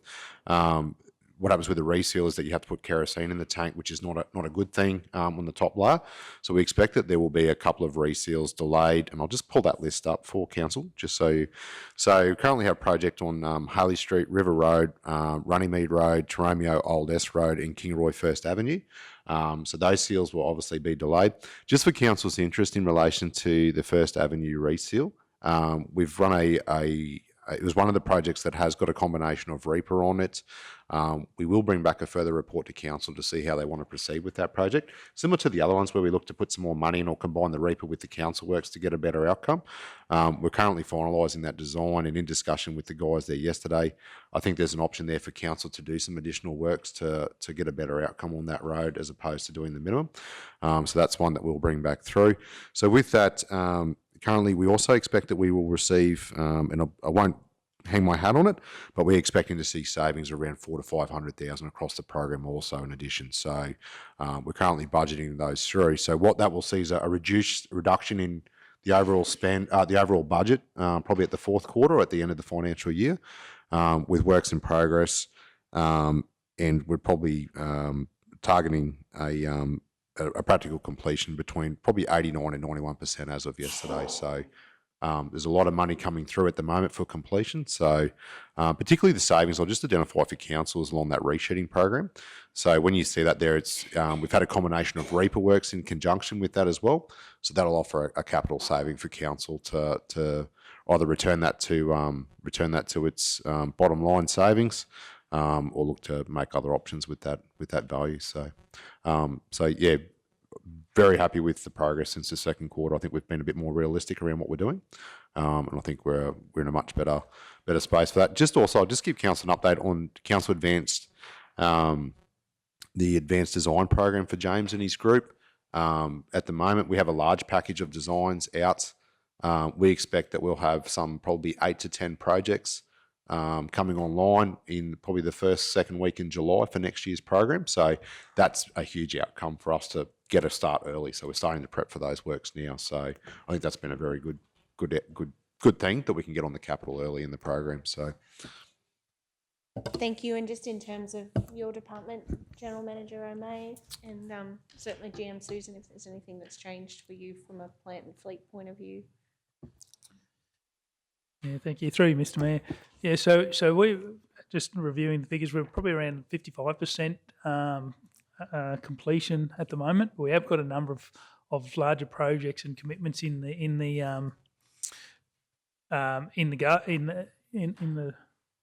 works at the moment, and so our commitments bring us up like we fully expect those to be completed prior to the end of the week. So that brings us up to around 78%. So things like the lighting job out of the airport. So it's been completed this week, but there's probably $100,000 outstanding invoices and final payments to be made. Coolabunnya Sale Yards works, that work's been completed just again. So we've got a match up of invoicing. The work's out at the dam, the carport construction. So there's another sort of $80,000 to $100,000 there. Tipperary Flats, I think we're showing maybe $60,000 spent there. So, it's just catch up in contractors. There's works planned out at Boondooma Homestead, which is scheduled sort of now. They're sort of, only the $40,000 sort of minor works. We have got two projects like the Kingaroy Depot car park upgrade. So it's not, it's out for tender at the moment. So we're expecting them back. So it's showing, so there's no cost against that project. So it's bringing the figures down. So it's one that if we can get the tenders and get it rolled out, it's the project's not at risk. It's just whether it will need to push into the next year. And it works around the Kingaroy Pool as well, and that works down at Memorial Park, which we've just ordering the shelters and the sheds. So so a lot of those works are in train and just relying on the contracted delivery. Same with QE2 Park, sort of those works and those works for Queensland. Those projects can start the next stage. That's it in next financial year. So so we haven't really got projects at risk. It's just that timing of the year and delivery of contractors. Thank you. Through you, Mr. Mayor. To answer your question to Councillor, I just want to acknowledge Brandon and Kelly, the amount of work that they've put into it. We've fully expended our capital budget for plant and fleet. The last two plant go to the ELT on Tuesday for approval, and we've expended, although due to the late delivery of them, I think we've got $3 million in committed, depending on the delivery date. But as far as purchasing all the items listed on our capital, they've all been purchased. Okay, Councillor Duff. Through Mr. Mayor, just a question. Probably have to take this on notice, just on the local purchasing, it's gone down from March 54.4 to in April to 45.08. So there's a big 10% drop in local purchasing. Just wanted to find out why that's happened. Thank you.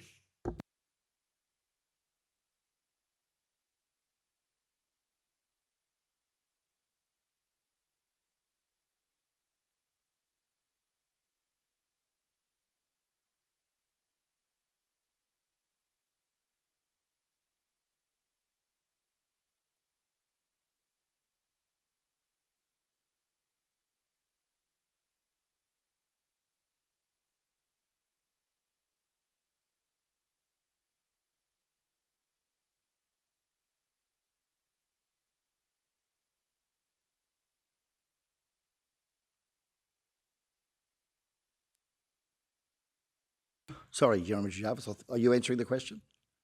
Oh, thank you. That's, sorry, Mr Mayor, that's the question on notice there. I'll bring that back for councillor Duff. It was about the difference, variation there in the local purchasing, so I'll bring that information back to councillor Duff. Good, thank you to very the much. council. Okay, we'll take that as a question on notice. Thank you. Now, I note that the deficit in the amended budget had previously been 5.147 million, and it's now proposed for the year ended 30 June 23 to be 4.077 million.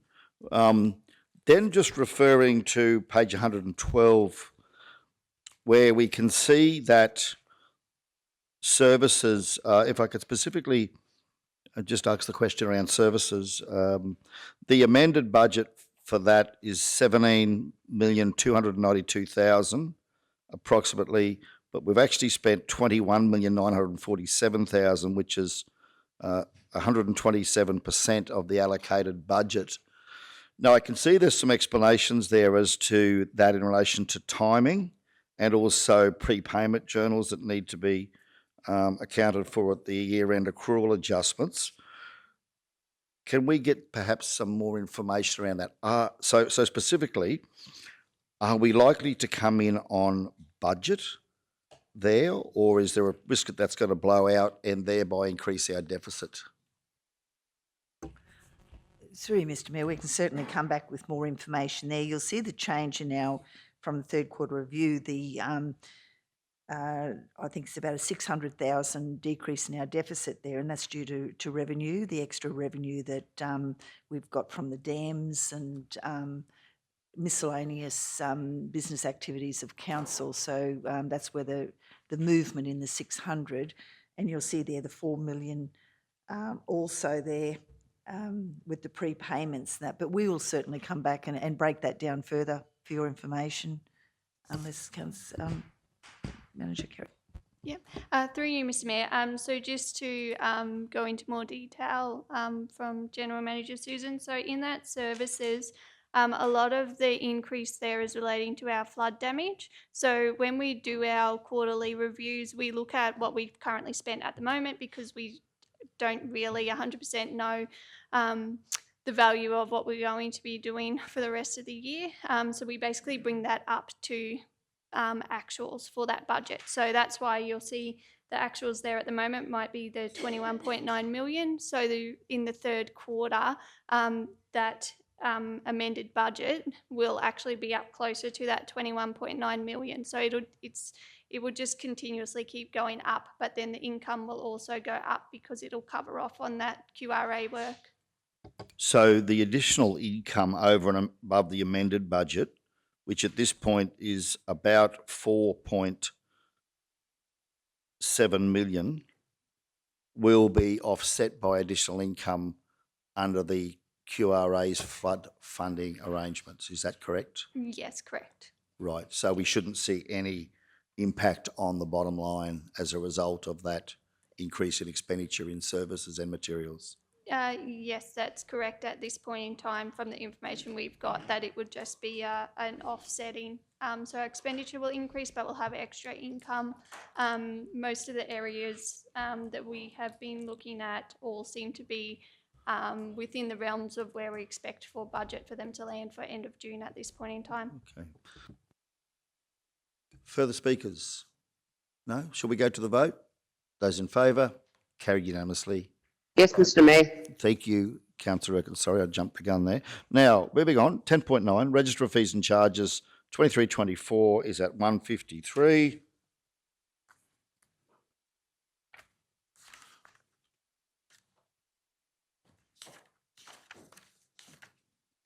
Okay. Right, so we have the officer's recommendation, Councillor, at the bottom of 153, that pursuant to section 97(2) of the Local Government Act 2009, the register of fees and charges for the 23-24 year be adopted effective from 1 July 23, and that the fees relating to dog registrations and animal impounding be brought back to council for amendment once they have been re-looked at. Do we have a mover? Councillor Potter, seconder. Councillor Jones, thank you. Both speakers. Councillor Duff. Thank you, Mr Mayor. I'm just concerned about on page 198, we've retained the fee of $9.50 for the live weight sale fees at Coolabunga, and I know that the agents put forward a suggestion that that be not raised by that amount of 72%, but rather to put it up to $7.50, and then in the next budget put it up again because it's too big a jump. That was what was felt. Also, if you have a look at the open auction sale fee at $5 and the standard charge, which is for the live weight sales, that's $2.50. That adds up to $7.50 in any case. So I can't work out why we would have jumped that up to $9.50, considering both that figure that's already, those two figures that are there, and also the fact that we're going against the agents' thoughts on it, particularly to the cattle prices have had significantly declined in the last couple of months. So just wanting to put that out there. Thank you.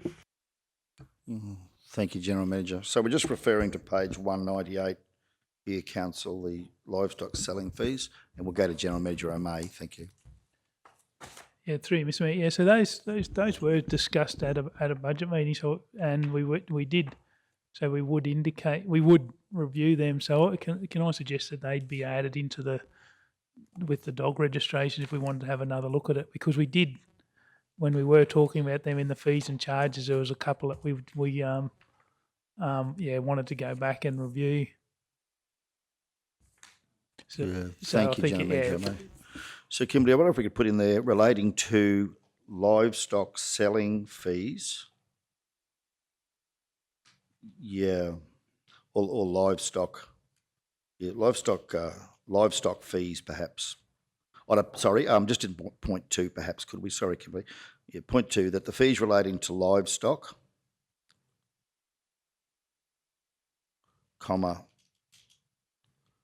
dog registrations and impounding. Comfortable with that, General Manager O'May? Yeah, through Mr. Mayor, just suggest we use sale yards and dips. That's the heading we've got in the fees and charges. So if we just review the whole category. Sale yards and dips and review the whole category. Okay. Excellent. Thank you. Councillor Duff, you comfortable with that? Yes, Mr Mayor. Yeah. Thanks, GM. Okay. Anything further in relation to this? If not, we'll go to the vote. Oh, sorry, Councillor Shoemaker. I didn't see you there. That's okay, Mr. Mayor. I just had a question. I read over the fees and charges schedule last night, but it was getting rather late. I can't seem to find anything in there relating to our airports, the Kingaroy Airport in particular. Do we charge any fees to any of the users of the airport? Yeah, through Mr. Mayor. Yeah, so the for the hangars and that, they're a lease arrangement, so they're not shown up in the fees and charges. But yeah, so it's a lease arrangement to those people occupying the hangars. But other than that, we don't have general airport fees or landing fees or anything at all at the airport. So just in terms of trying to raise revenue for the future costs of that infrastructure, like the reseal of the tarmac or any of that, other than what we would get for the lease fee for the hangars, there's actually no income from the airport. Yeah, that's correct. Yeah, I'd actually really like to review or get an understanding as to why, and I understand that's a much bigger conversation, and you know, I've certainly had representations from users of the airport, but I am genuinely concerned. It's our role to actually responsibly manage our assets and be able to put money away to help fund those facilities, and I'm quite concerned that we're clearly not doing that, so the ratepayers of our region are covering the costs. And while I understand there are arrangements in place to maintain it, which is fantastic, and I guess I would just like a better understanding of that, and perhaps can see this as an opportunity. I've been looking at some of the other councils around the area and some of the revenue that they raise, and I think it's something that we do need to consider into the future. I'm not saying maybe right now. I understand there's consultation piece and a whole range of work that needs to be done, but yeah, I would actually, when it comes to reviewing the sale yards, dips, dog registrations, animal impounding, I would like to see us have a conversation about our airports and actually have a look at them. So I guess I'm recommending that we look at that as well when we're talking about our fees into the future. Potential airport usage fees are alike. I've had some really interesting conversations with members of our community that can see real value in the airport and have a vision, and I know we've talked about, you know, future planning for that facility and opportunity with all the land that's available, and I just think it's something that we should consider, just like our sale yards, just like every other asset. There's no user pay system for our airport, and I don't think it's fair that our ratepayers are picking up the costs. Thank you, councillor. Any feedback on that, General Manager May or Mr. CEO? Yeah, thanks, councillor, and it's one of the slow burn ones, but in that work that the LT did with QTC 12 months it was in, I think I flagged it in the report. We'll be back October, November. It's not necessary to fees, but sale yards and aerodromes in general is that commercialisation review as to what opportunities present. There is strong feedback out there against landing fees and the pros and cons, and you're correct as far as that consultation piece will be important.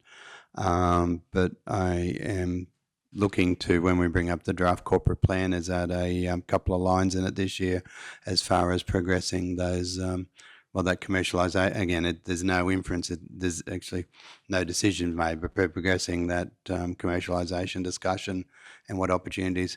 The Sky Park is the other one out there that keeps coming up for conversation, and so in talking with the users and now that the user group is back active again, is putting a line in there, and even if we start some of the preliminary, and there may be opportunities for all that to dovetail in if the state was looking at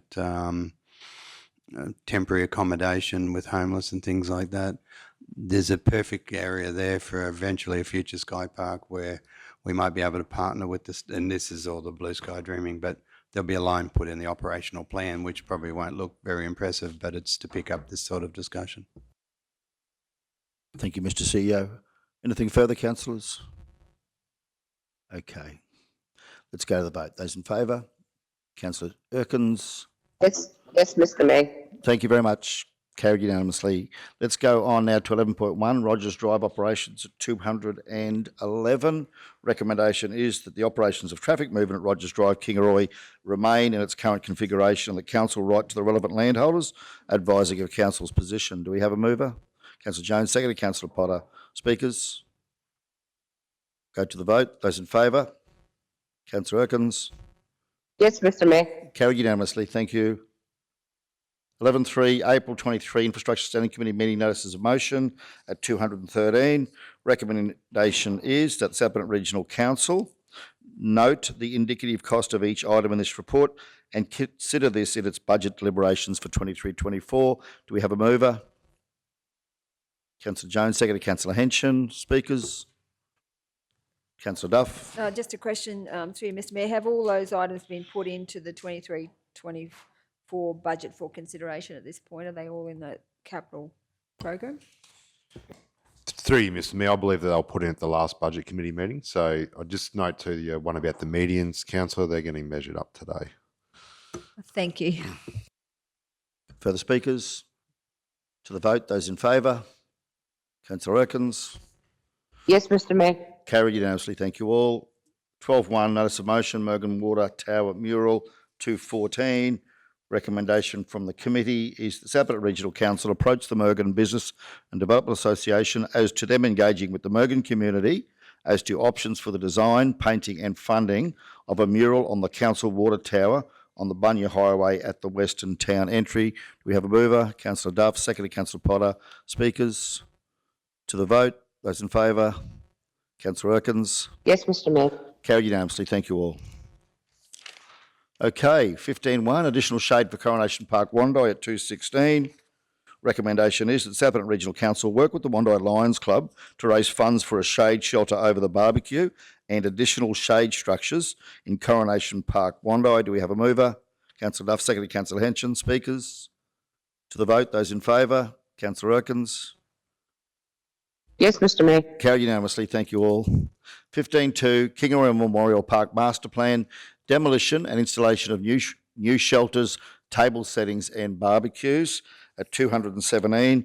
Committee recommendation is that the Kingaroy Memorial Park redevelopment includes the construction and installation of 5 new picnic shelters, 2 new barbecue shelters and 6 new slabs with picnic tables as per the adopted Kingaroy Memorial Park and Memorial Pool Master Plan. Do we have a mover?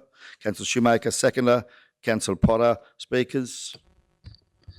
Councillor Henson, thank you. Thank you, Mr. Mayor. Through you. Yeah, look, I didn't support this at the standing committee meeting simply because with the master plan that's been adopted and we start doing these improvements, and I believe, and I've said it before, the design through the middle of that Memorial Park with the water and what's proposed through there, I'd hate to see things built there and then there's been changes halfway through. We talk about scoping things and doing them. We know what we've been through with the KDP here. Yeah, I'm worried that by doing this and we move along with progressing this Memorial Park, we get away from the scope of that master plan. So, like in the standing committee, I won't be supporting this. Thank you, Mr. Mayor. Okay. Further speakers? Any response? Councillor Shoemaker. Thank you, Mr. Mayor. Certainly, I've been to the park and had a look at those tables and chairs, and it's been something that I think many of us have advocated for since the beginning of this project. There are a number of people every single day. I think you could go down there right now and see those tables and chairs would be full. While I appreciate Councillor Henson, you may not be supportive of the master plan, I did engage heavily. I attended a number of sessions, and I'm not sure if you got along to many of those sessions, but where we engaged with the community extensively about the memorial plan. And I understand your concerns around that centre, the way water flows through the centre of Memorial Park, and that has been highlighted in the master plan, that there's significant work around the engineering and the design that needs to be done, and there's no guarantee that that design of a riverbed system would work or that it could be adopted, but it's there as a dreaming, I guess, as a vision, as something that the community wanted to see, because in talking to them loud and clear, they'd love to see more trees in that park area, and that's an option. There's certainly much more work in terms of the engineering, and we've been made aware of that through our team. You know, this is really around taking all of that community feedback and trying to build a vision and making sure that our park speaks to each other. I don't see any risk with this one purely because the tables and chairs, the design of them will fit in, the functionality of them, they are a need. I did go just last week and have a good walk around the park. It's looking beautiful. The Parks and Gardens team have planted out those garden beds. It's really beautiful at the moment.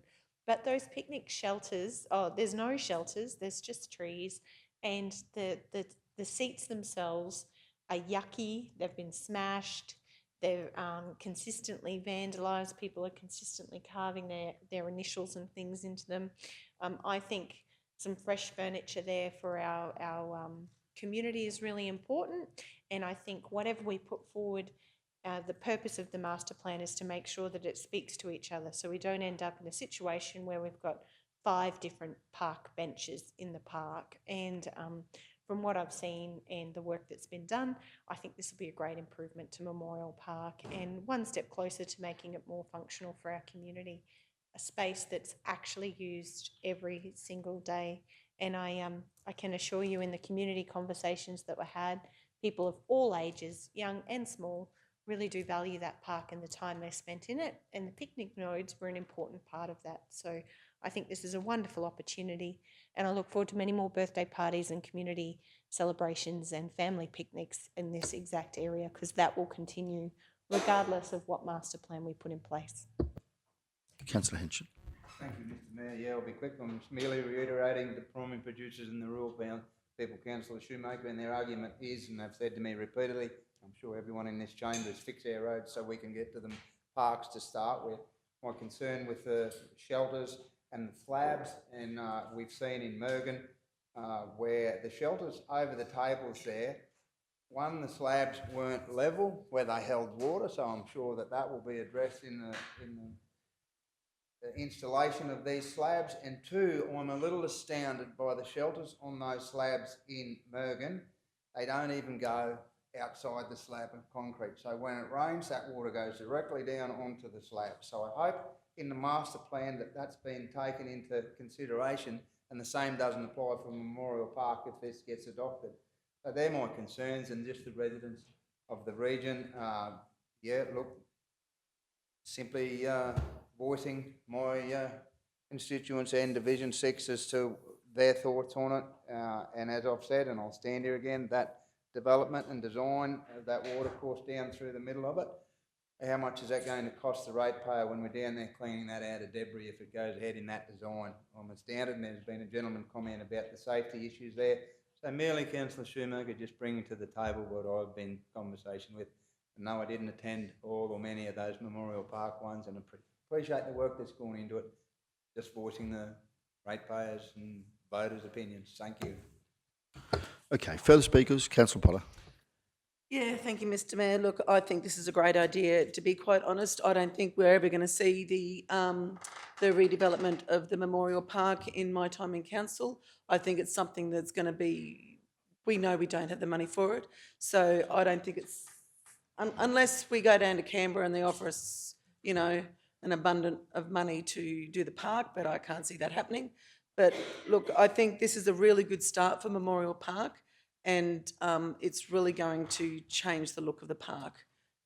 And I think for the community, because this is the most used park in Kingaroy, there is always people in the park, and there are times where you can't even get a table there. So I think this is a good move forward for Memorial Park. Thank you, Mr Mayor.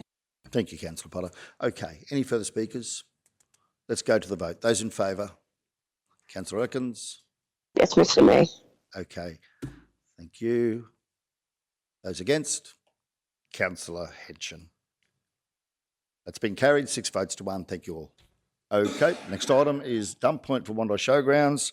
That is at page 218. Committee recommended to Council that South Burnett Regional Council supports an application by the Wandai Showground Management Committee to install a dump point for the showground subject to Council's water and wastewater approvals, and that the Wandai Showground Management Committee be responsible for the installation and ongoing operational and maintenance costs associated with the dump point. Do we have a mover? Councillor Duff. Seconder, Councillor Potter. Speakers to the vote.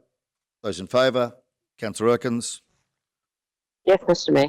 Carried unanimously, thank you all. 15-4 Garden Bed, corner of Mackenzie and Brampton Streets, Wandai. 219, recommendation from the committee. South Burnett Regional Council investigate the options to trim or remove the current shrubs and plants within the garden bed at the intersection of Mackenzie and Brampton Streets, Wandai, and plant appropriate low plants and flowers. Do we have a mover? Councillor Duff, seconded Councillor Henson. Speakers? Yes. Councillor Shoemaker. This went to committee meeting on the 10th of May following the notice of motion. I just wondered if there's any update or any further information in relation to this item before we vote on it that may be relevant. Has anything happened in this regard? Is there a reason why the bushes haven't been trimmed? I understand it. There are a number of customer requests in the system about it. Just wondered if there's any update. Yep, through you, Mr. Mayor.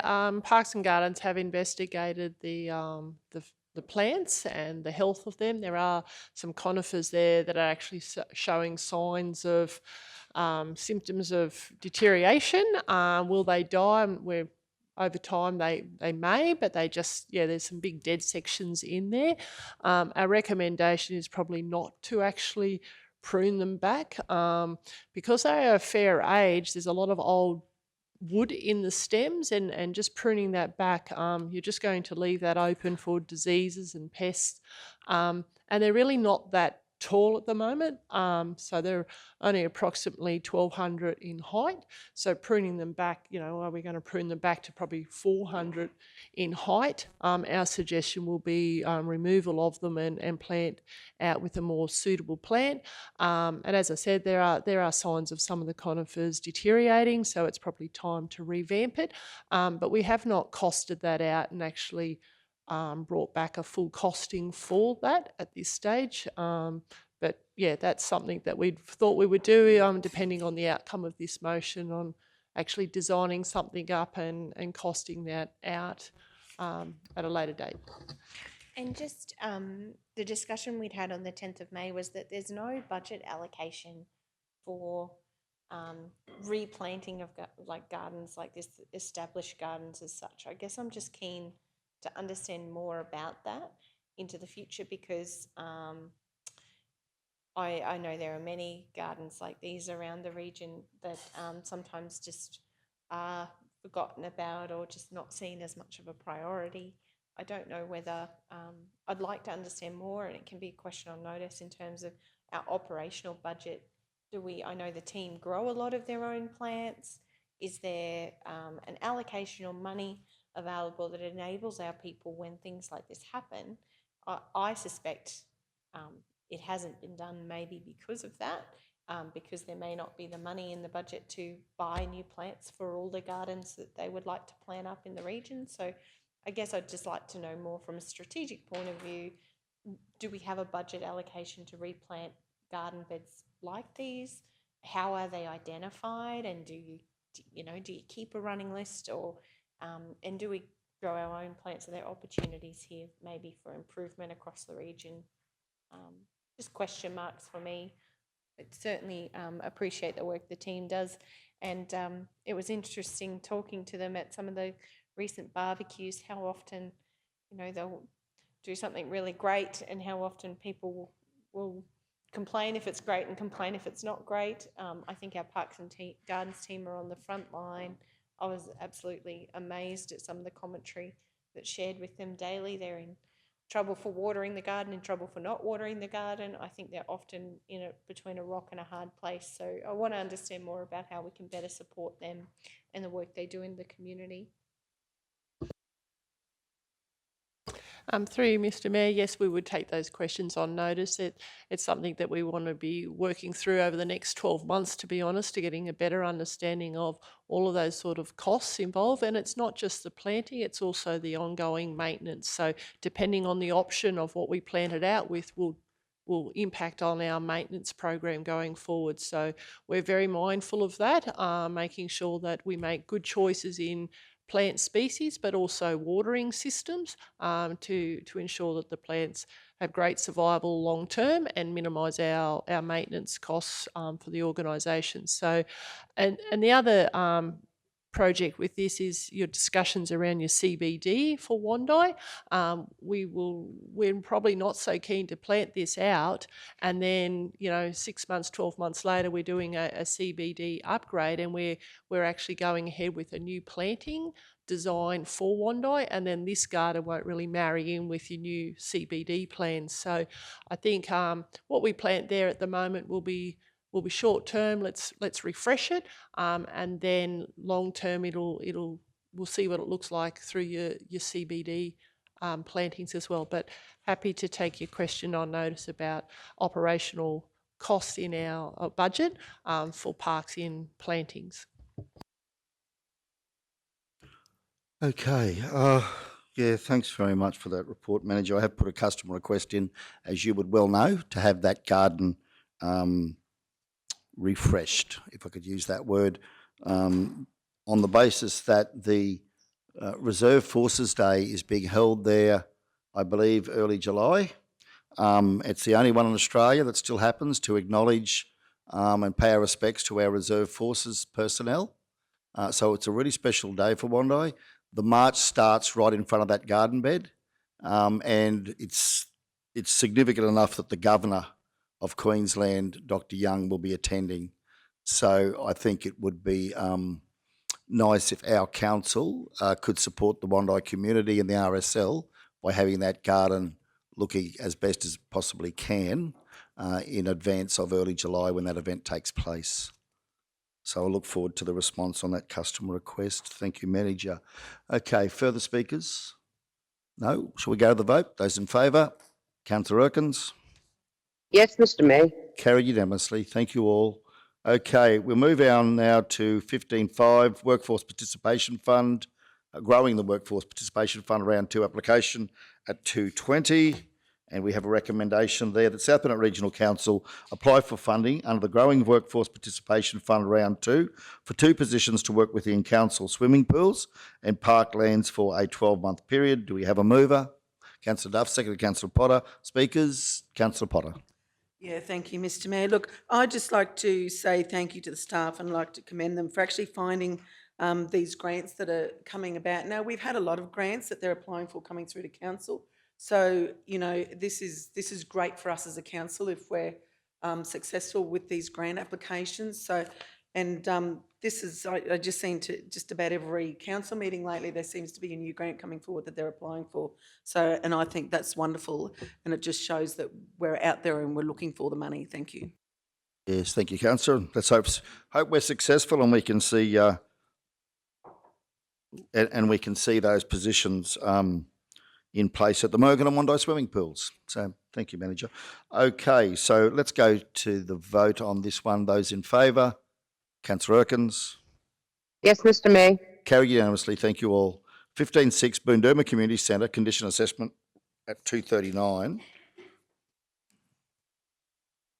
Okay, so we have the recommendation here from the committee that South Burnett Regional Council undertakes community consultation on the options for repurposing Boondooma Community Centre. Do we have a mover? Councillor Duff, seconded Councillor Potter. Speakers? To the vote, those in favour? Councillor Erkins? Yes, Mr. Mayor. Carried unanimously. Thank you all. 16.1, notice of motion, Nanango 175 celebrations at 240. Committee recommendation is that South Burnett Regional Council pressure clean the CBD Nanango footpaths, clean around the bins and do an extra special job with the parks and gardens in preparation and prior to the main event on the 10th of June 2023.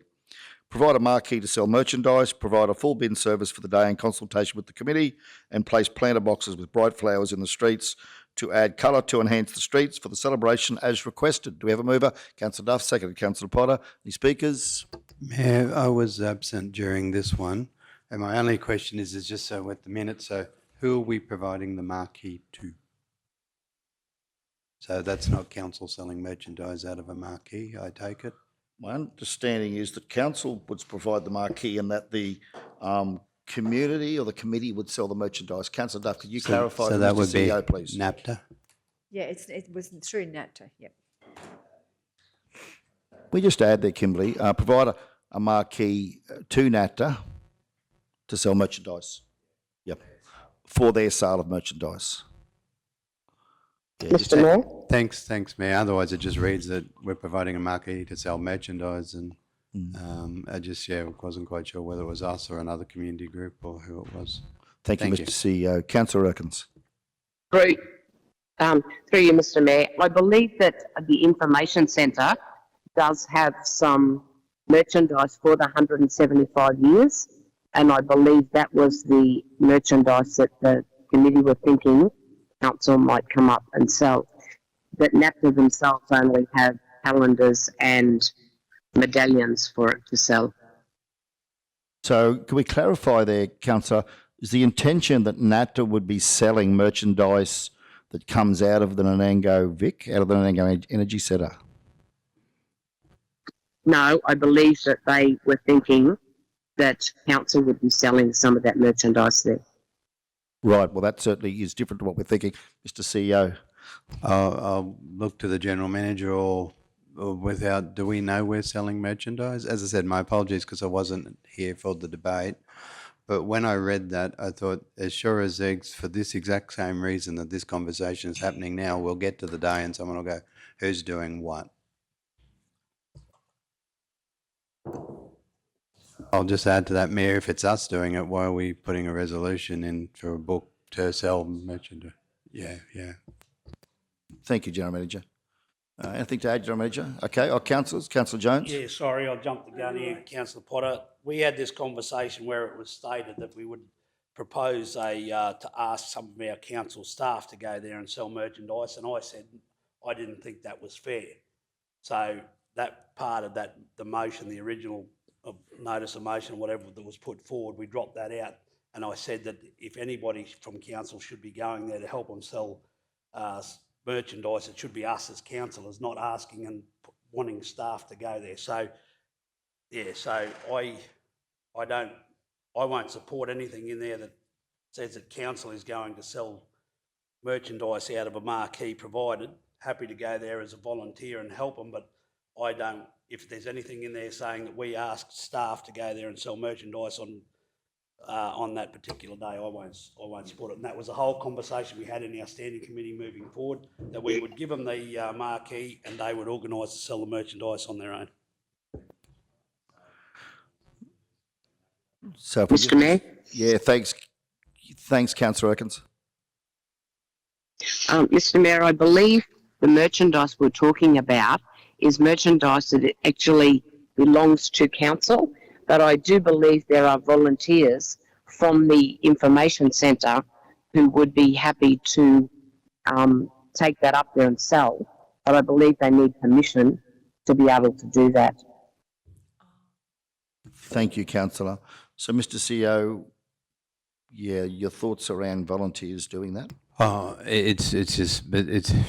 to provide a marquee to NAPTA. We can provide a marquee if we're selling stuff out of the Vic. It's who keeps the anyway. This is again seeking is some clarification as who's selling it, who's making the money. So this money be returned, then gets returned to the Vic. Does it get returned? Is NAPTA? We can provide a marquee for merchandise, and Pete, we might just need to sort through with NAPTA who's doing what, when, how, and why by whom. Mr. CEO, would you be comfortable if we just left GMMA? Thank you. I was just going to say, my understanding was that it was more if we were selling merchandise out of the Vic, we'd be just selling it out of a marquee instead of making people go down to the Vic at the time, and so it was operating as a market stall holder to have another stall there. But yeah, we can certainly confirm what arrangements are being made. But yeah, wasn't my understanding that we'd be selling merchandise and the returns going back to NAPTA. Yeah, so it'd be... Mr. Mayor? Yeah, thank you, Councillor Atkins. I believe that what General Manager O'May said, that's the impression that I had. The information centre would be doing a stall selling the memorabilia that they have for themselves, and NAPTA would be selling their own. Right. And Two different types. Thank you. And then council would retain that as part of the information centre's sale proceeds. It would go back through the books of council for our merchandise. Yes. Yep. Okay. Mr. CEO, do we need to put something in this resolution, or is that something that can be handled operationally? Thanks, Mayor. So we're providing the provision, I think I've just given that sort of detail, provision of marquees, full stop. Well, are we loaning? Yeah, so we give provision of marquee now as in kind in any which case, but yeah, provision of marquees and just leave it at that, and then we can sort out the mechanics. Because if the guys, it'd be no different to them doing it for Mill or doing an on-site somewhere else. So, but yeah, we can work out the mechanics, Mayor. Thank you. Thank you, and appreciate the clarification. Yes, thank you, Mr. CEO. Councillor Shoemaker. Just again, this is very excited about Nanango's 175-year celebrations and that the Governor will be attending. That's a huge thing for Nanango. In terms of just the pressure cleaning and the planting of flowers and these sorts of things, they're largely operational requests. I know how passionate the team in Nanango are, having spoken to them last week around the parks and gardens and the work they do in the street. No doubt they were excited about the 175-year celebrations and making sure the street was shiny and looking as good as they possibly could make it. I guess just an update from you, Manager Leanne, if you have any in terms of these operational requests and what might be planned or what the team are working on there, if there's been any development since our meeting on the 10th of May. Yes, thank you. Through you, Mr. Mayor. Yes, certainly the gardens, they have been looked at this week, last week and this week. So you would see the Parks and Gardens team working through the CBD gardens, just tidying them up, giving them a bit of a trim back, fertiliser and a good water. So the gardens as they are will be refreshed and right to go for the main event. Just with the planter boxes, there's only a small number of planter boxes that actually exist over in the Nango. So that's fine, they can be refreshed. Some of them have been removed in the past because they have been damaged. I think just recently, a fortnight ago, a car actually drove into one and they're concrete, so it actually smashed. So that's been removed. And we just can't find them on the market again to be able to actually purchase them and have them the same.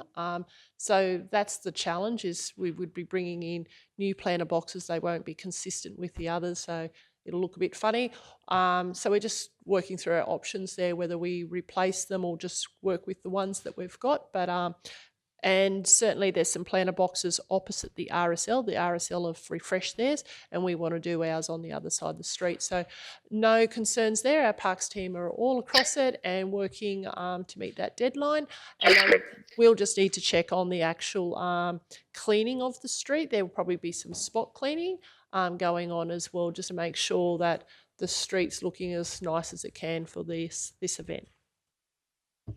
Yeah, just checking with the CBD cleaning, because I know we've got in our upcoming CapEx work, we're looking to purchase that equipment. So we don't currently have the equipment, is my understanding, or how are we able to deliver on this cleaning program? What will we be doing?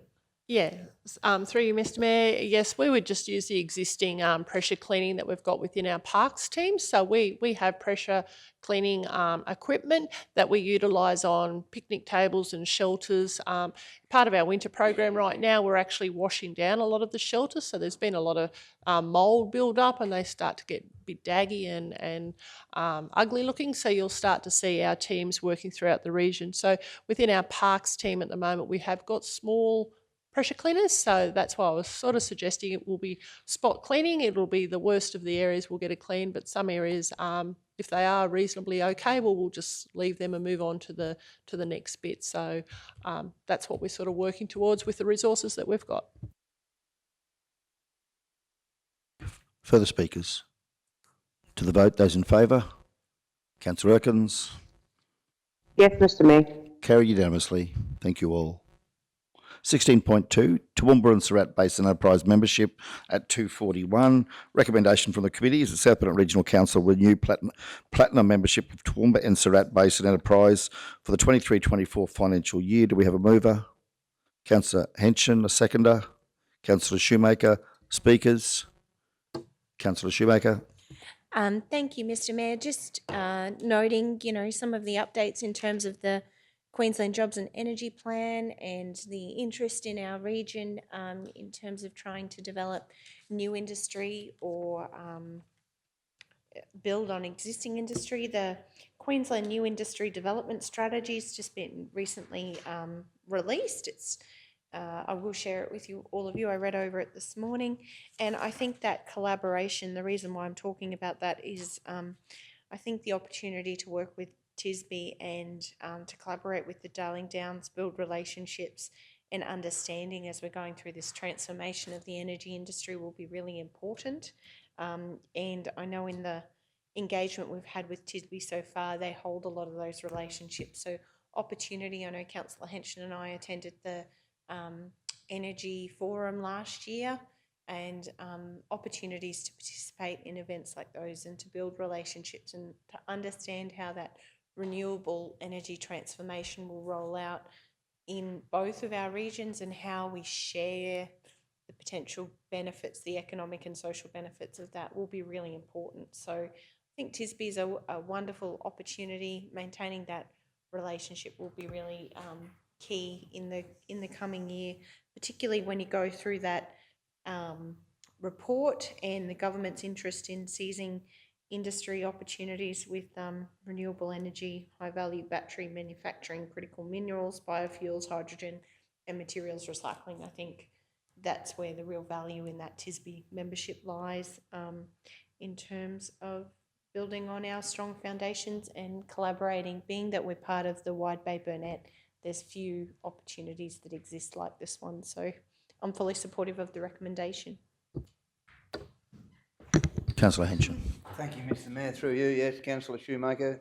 We did attend a few TSB functions last year, not just the energy one, but I can make note that we went in with CEO Mark to the beef bonanza, which we made the comment and the comment around there from many other attendees how good would that be to hold a function like that in our South Burnett region.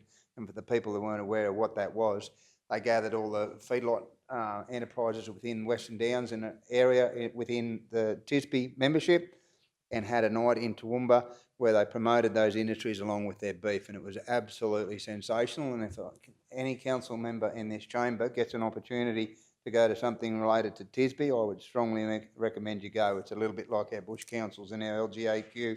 They are seriously informative and a wonderful event and a pleasure to be a part of. Thank you, Mr Mayor. Councillor Duff. Thank you, Mr Mayor. I noticed that there's no financial or resource implications listed here. What is the cost of that platinum membership?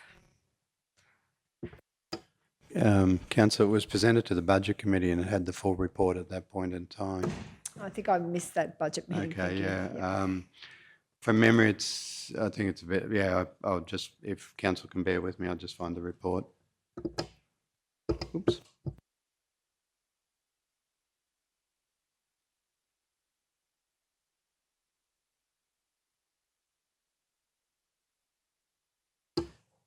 The platinum annual membership for TSB is $17,314, according to their webpage. That's what we'd paid, I believe, last year.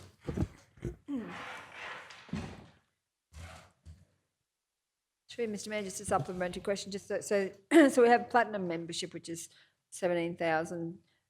So what do we get for that 17,000? If we didn't have the membership, could you still have attended those events? Are they just specific to members only? Like, what are we getting for our region from that membership? Quite a deal, in my opinion, and the engagement with them are just, again, will be chasing, I think it was the 15th of March. The computer's just being a little bit sluggish on my bringing up the report. Yeah. Toowoomba Rat Basin. So it was presented on the 19th of April and it had the... It's just loading.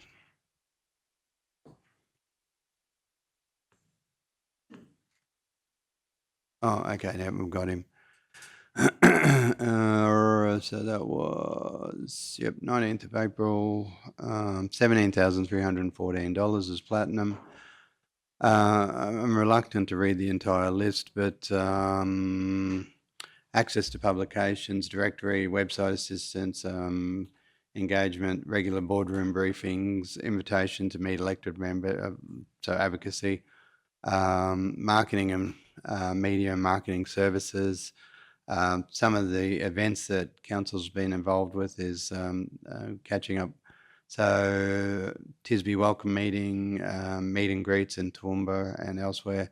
The QRES, the Energy and Prospectus Opportunities, Burnett Inland Futures presentation, Enterprise Evenings, the Energy Summit, TSB direct council meetings, direct representation and meeting, renewable energy investment perspectives, the beef battle, economic roadmaps briefing, assistance with Wagner Corporation, prospectus roundtable, investment prospectus roundtable discussion, local housing action plan, industry just general discussion, and again, yeah, investment prospectus workshop. So just to arrange, but yeah, it's recommend you have a look. It's got the full attachment or full body in there, that report. Thanks, Mayor. Thanks, Mr. CEO. So, Mr. CEO, in terms of our due diligence around this, now I'm looking at the website, and please don't get me wrong, I'm not wanting to speak against being a member of TSB, but just so that we've all got a clear understanding of what we can expect over the next 12 months. So it says here on the TSB website, $17,314. You get a welcome pack, including one complimentary networking event pass per year. Attendee guest list prior to any events or conferences. Access to printed and electronic TSB publications, such as development status reports, monthly newsletter, a directory listing on their website, access to their online exchange, member discounts, special acknowledgement at TSB's networking functions, regular invitations to boardroom briefings, invitations to meet elected reps when advocacy is undertaken, logo exposure on pull-up banners, and grant application assistance. So I'm just wondering, how much of that will we be using over the next 12 months for our $17,000? We get one invitation per year, or am I on the wrong track? Are we actually actively using those services, and do they give us value? Short answer, Mayor, yes. My understanding of the complimentary, it's one you don't, there's not a fee for service, hence the complimentary.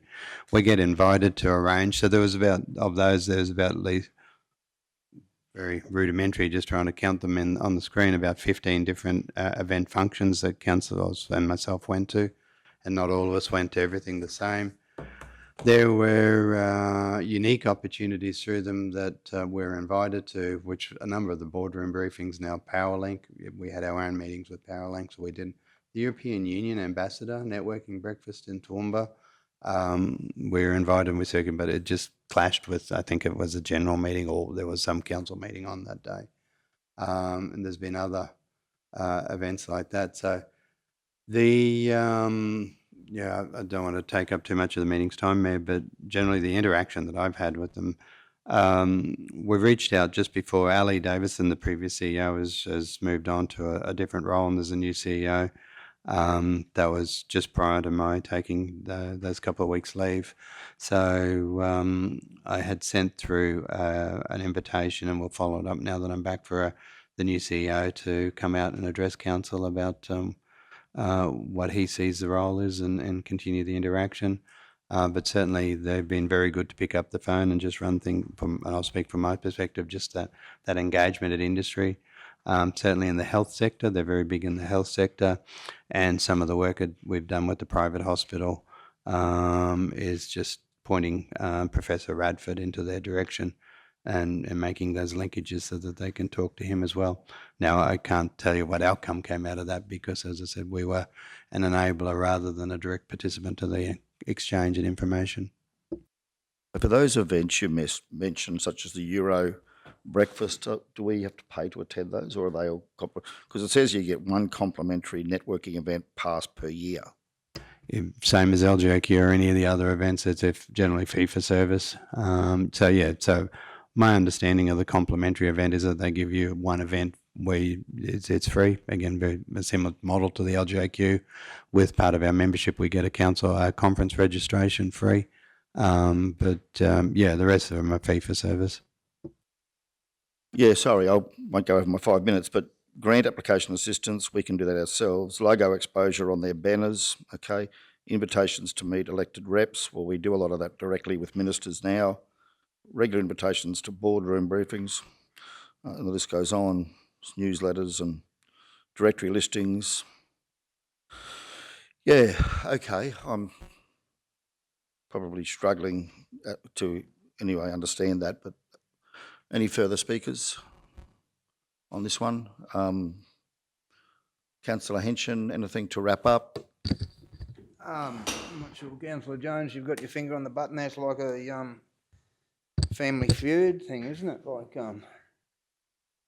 first in with the buzzer, but you're taking your time. But yeah, look, and again, I state, Councillor Shoemaker and CEO Mark Pitt, on a trip to Chinchilla, where the three of us traversed in my car, we came upon a gentleman halfway across, and I'm sure that you'll remember the conversation on our way, and it was just quite ironic that we were going to an energy hub session in Chinchilla, and it just happened to be a seriously interesting primary producer that was heavily involved in what is now the Western Downs wind farm.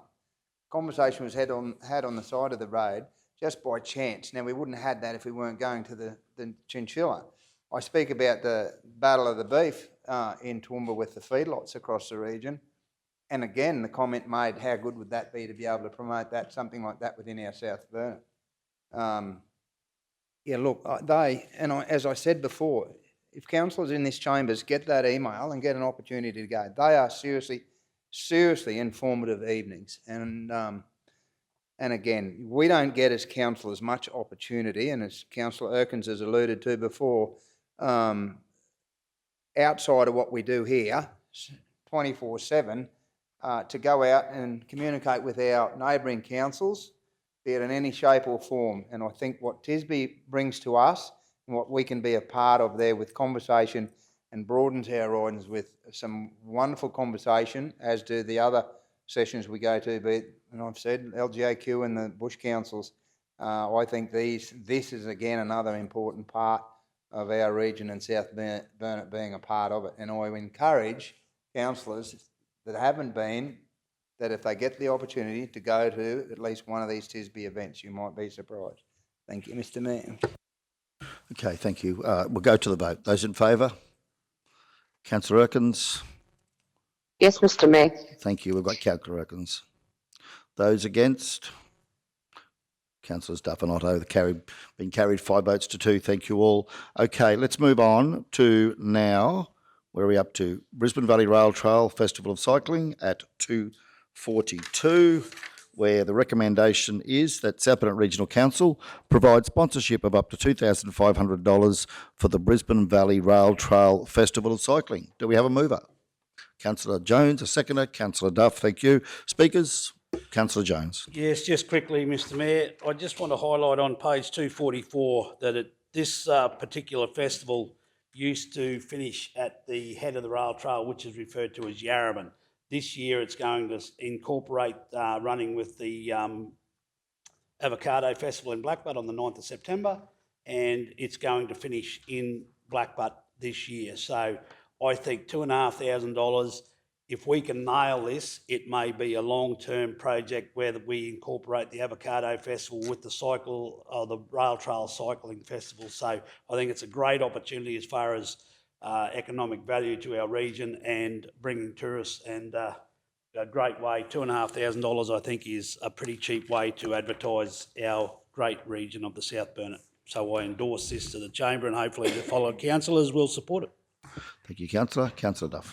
Thank you. I 100% agree with Deputy Mayor Jones. I think it's a great opportunity and to work in with the Avocado Festival and the Rail Trail, Brisbane Valley Rail Trail Group, and just make that happen. So I'm very, very supportive of the $2,500. I think it's good value for money. Thank you. Okay, Councillor Shoemaker. Yes, I absolutely agree. If anything, Councillor Jones, I think you probably need some more bike racks down around the Blackbutt area. I went through Blackbutt the other Sunday and I just could not believe the cyclists in the town. The bakery, once again, had to wait on the street, lined up down the street. I think we should nearly get a locals pass because there's so many people cycling through Blackbutt, which is really exciting. So I think there's a wonderful opportunity to partner with the BVRT UA and the community there with what they've achieved through the Avocado Festival, which is just going to be a wonderful weekend. So thank you for bringing it forward. Thank you for all your work in terms of working with those groups, and really looking forward to the festival. Okay, shall we go to the vote? Those in favour? Councillor Erkins. Yes, Mr. Mayor. Carried unanimously, thank you. Licence to occupy South Burnett Fun Flies Association is the next item. being 16.4 at 247, where the committee recommends that South Bennett Regional Council resolves that the exception in the Local Government Regulation 2012, Section 236(1)(b)(2) applies to council for the disposal by way of grant of deed of a licence to occupy to the valuable non-current asset, which is the land comprising of Lot 354 on CP FY 2456 to the South Burnett Fun Flyers Association Incorporated for a 12-month trial term, and the South Burnett Regional Council delegates to the Chief Executive Officer the power to negotiate, finalise and execute the deed of licence to occupy between Council and South Burnett Fun Flyers Association Incorporated on terms and conditions the Chief Executive Officer reasonably considers are satisfactory to Council. Do we have a mover? I'd Councillor. like to move this. Oh, yep, we've got you. Thanks, Councillor Erkins. Moved by Councillor Erkins, seconded Councillor Potter. Speakers? To the vote, those in favour? I think we discussed that other meeting. Thank you, Councillor. Those in favour? Yes, Councillor Erkins? Yes. Yes, thank you. Carried unanimously. Thank you all. 17.1, variation of leases A and B on Lot 1 on M55124 at 248, where the recommendation is from the committee that South Bennett Regional Council resolves the exception in Local Government Regulation 2012, Section 236, 1C3, applies to Council for a varied lease be offered to the Commonwealth Bank of Australia for the lease of the shop space Part A and B of Lot 1 on CP M55124 62 to 64 Lamb Street. South Bennett Regional Council delegates to the Chief Executive Officer the power to negotiate, finalise and execute the lease between Council and Commonwealth Bank of Australia on terms and conditions the Chief Executive Officer reasonably considers satisfactory to Council. Do we have a mover? Councillor Duff, seconded Councillor Potter. Thank you. Any speakers? To the vote, those in favour? Carried unanimously. Thank you all. Yes, Mr. Mayor. Thank you, Councillor Erkin. Sorry. 17.2, application to the Queensland Rainfall and Flooding Events 2021 Flexible Funding Grants, 249, where we have a recommendation there that South Bennett Regional Council apply for funding in round 2, Queensland Rainfall and Flooding Events 21-22 Flexible Funding Grants, Category C for the following projects: Building Resilience and Recovery in Our Homeless Community Project, Carnival of Conversation Project, Primary Producer Biosecurity Project. Do we have a mover? Councillor Shoemaker, seconded Councillor Henson. Speakers, Councillor Shoemaker. Thank you, Mr. Mayor. Fully support this request here. I think it's wonderful that we are applying for the funding, and I hope we'll be successful. Certainly saw the Carnival of Conversation project working group and Linda O'May, who was a participant in that, deliver a presentation to the community and key stakeholders about that project and the concept at last week's Australian Rural Leadership Foundation graduation. So congratulations to the working group and the people I know through that. Linda's been working with a number of people across the Wide Bay Burnett. I think that's a really exciting project, offers enormous opportunity. I think the biosecurity project too is a fabulous opportunity to work with our primary producers around the ongoing spread of invasive species along our floodplains, and that coordinated approach, I think if we were to be funded, I think we could see some really great outcomes from that. And the Building Resilience and Recovery in Our Homeless Community project, I think is of critical importance. Being able to provide two outreach staff 2 days a week to check in with people living and residing in our council open spaces and parks and 24-hour stopovers. I think that level of support will be really, really important, and it's certainly a gap in our community at this point in time, a gap that's being filled by some of our council staff or not being filled at all. And as we've heard from people in that situation, actually having somebody come and just check in and a conversation can go a very long way in terms of helping them to find suitable housing or to find better outcomes. I just wanted to raise that for the staff working on this one, CTC have actually put forward a funding application for a care coordinator position, and that care coordinator position, I understand, is also working in the homelessness space, and there I can see a really great opportunity to collaborate there. So I'm sure they would provide a letter of support, or if they haven't already been engaged in the project. Just want to thank the staff for for bringing forward these projects and activities and wish us well with the funding application. I think they really do go to some of the gaps in our community at the moment, and as always, trying to help work with what we've got to provide better outcomes for the people of the South Burnett. So thank you to everybody involved, and may we be successful in the grant application. Councillor Potter. Yeah, thank you, Mr. Mayor. Again, another opportunity for our council to apply for grants, which they're doing so. And these 3 projects are pretty incredible. This first particular one, with regards to the homelessness and the different community organisations they're working with, is I think this is actually going to be quite powerful for our community, because they will be working right across the whole of the South Burnett. It's not just Kingaroy centric; it is right across the whole South Burnett. And to have the information then for our staff in case there's a disaster or emergency coming through, we will know who is in each space. And I think that's really important information we need to know as a community, so we can look after the more vulnerable people out there. Thank you, Mr. Mayor. Thank you, Councillor. Councillor Duff. Thank you, Mr. Mayor. Just, I think they're wonderful projects. Excuse me.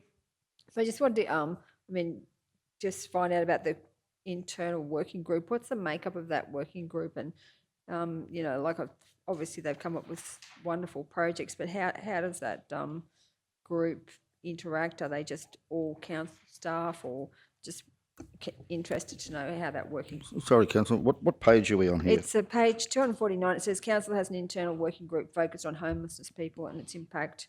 So the working group has put together these proposals. I'm just wanting to know the makeup of the working group, because I'd like to be part of it if I could. It's about building resilience and recovery, and both those are my portfolios. All right. Thanks, GM. Yeah, through you, Mr. Mayor. Yeah, so essentially the internal working group we're talking about there is essentially the livability executive, so myself and the managers. So, and that was really more around that homeless issue. So we're talking about our issues from our compliance to our the property matters, like looking at the impact on our facilities and that. So when we're mentioning that internal in this specific, it's not actually internal working group set up for recovery and resilience. It was more looking at the impacts of the homeless on our operations and that. So the other projects, so that was where that homeless project come from. So that was a reference to internal working group. As Councillor Shoemaker said, that the LARC project had come out of that Wide Bay Burnett Leading Australian Resilient Communities workshop. So as she said, Linda's been working with that group to develop that project. And the final project was really more, we'd identified we haven't really done anything in environmental recovery is always something that gets lost. So to be honest, that was a last minute one I just threw in because I think it's a need. And so, yeah, again, just really from those internal discussions, we put 3 projects in because we were successful in round 1 of this funding, community grants for the Day at the Dam concert.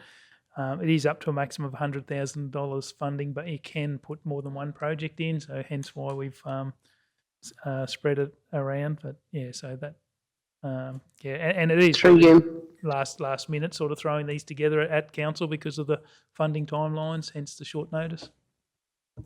Thanks, GM. Councillor Rickens. Through you, Mr. Mayor.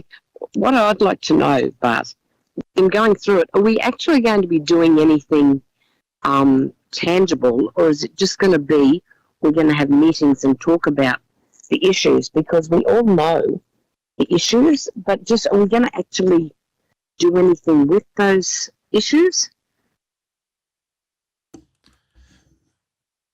Yeah, through you, Mr. Mayor. So this is about on-ground delivery. So I would say it is doing something about the issue. It's not meeting about it. So yeah, internally we've been talking about this, but this is about on-ground delivery. So does that mean that we're going to be able to do things like get some tents and put people that are living in our public toilets now into a tent somewhere? No, through the chair. That's not exactly the extent of this project. So it's more about doing that welfare checks, looking after, getting them all prepared if there was a disaster. So this has got to be focused in meeting the funding guidelines on recovery from the and building resilience for future disaster events. So we can't just put a project in around homelessness. We'd have to tie it back to the funding guidelines. Happy to give you a catch up and have a briefing sort of offline when after the meeting.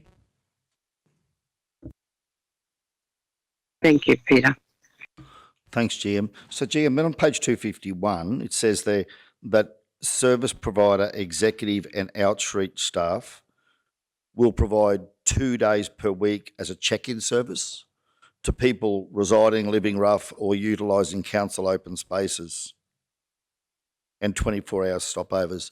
So those people within that service provider organisation would actually be going out for 2 days a week around the South Burnett, identifying and talking to our homeless people. Okay, thank you. Well, that would be a good start, I would have thought. Yeah, thank you. Okay, any further speakers? We'll go to the vote. Those in favour? Councillor Erkins?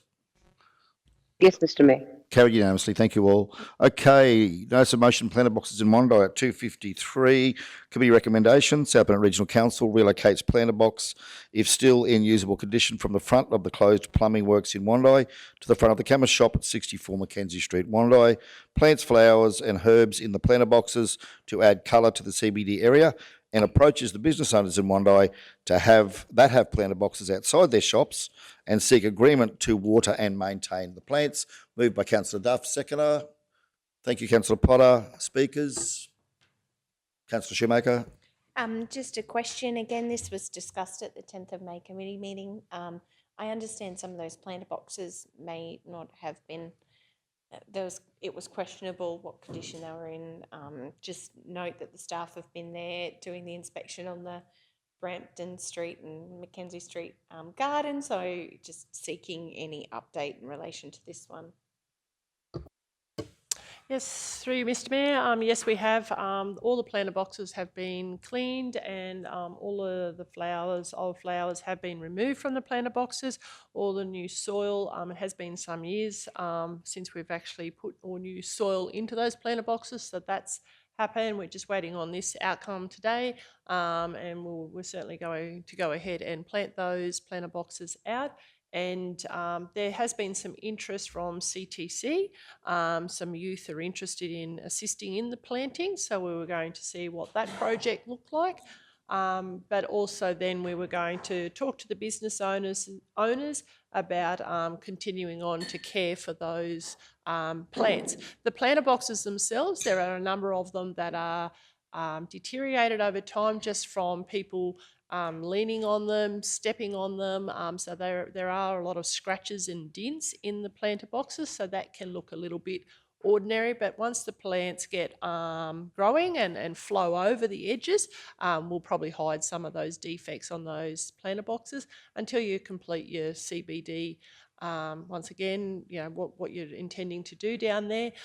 We weren't keen to replace a large number of planter boxes. We just don't have that sort of funding at the moment. But yes, we could plant them out, and we could purchase the one new one and put it outside the chemist. The existing one that's there in front of the plumbing works, this was an original customer request, and we worked through and had a look at this several months ago. If we remove that planter box, there will be a large stain on the concrete, so we decided it was best to leave the planter box there at the plumbing works and actually buy a new one to go down at the chemist. So that has all been organised, and you'll see some new plantings occur down there in the next coming weeks. Fantastic. Thank you to the team for the work that they've been doing, and certainly as an avocado farmer, I know how important your soil condition is to grow anything, so well done. Just my only question, you know, we've focused here on Wondai. I know it's the winter period. Staff are around doing other things, you know, instead of being run off their feet mowing grass, might be an opportunity. Just wondering if there are any other areas across our region, other towns that have any of this historic sort of infrastructure that may need a similar freshening up. I guess that's just a question or note. maybe into the future in coming meetings, or I know you're looking at each town and doing some of those wash downs and those sorts of things. I think this is a great example of a project that might be able to be undertaken during that winter period. And I know there's some historic ones. I've seen them in different places, and sometimes they disappear or they stay, but it's maybe just something to think about. And I'm sure you are in programming your works across the region over this winter period. If you've got any update, Manager Leanne. I'm so mindful not to pick one town over another in the discussions that we have, and that you've got teams and resources across the region. Through you, Mr. Mayor. Yes, we are working through developing a winter program for across the entire region. So the staff are actually just collating that at the moment. It will come through as a additional report in the next standing committee. So you'll see the works that we're going to be focusing on across the region for the 12 weeks of winter. Ideally, we don't like to plant out right now. We would prefer to wait to August and move in with a planting that's going to be nice and fresh for spring.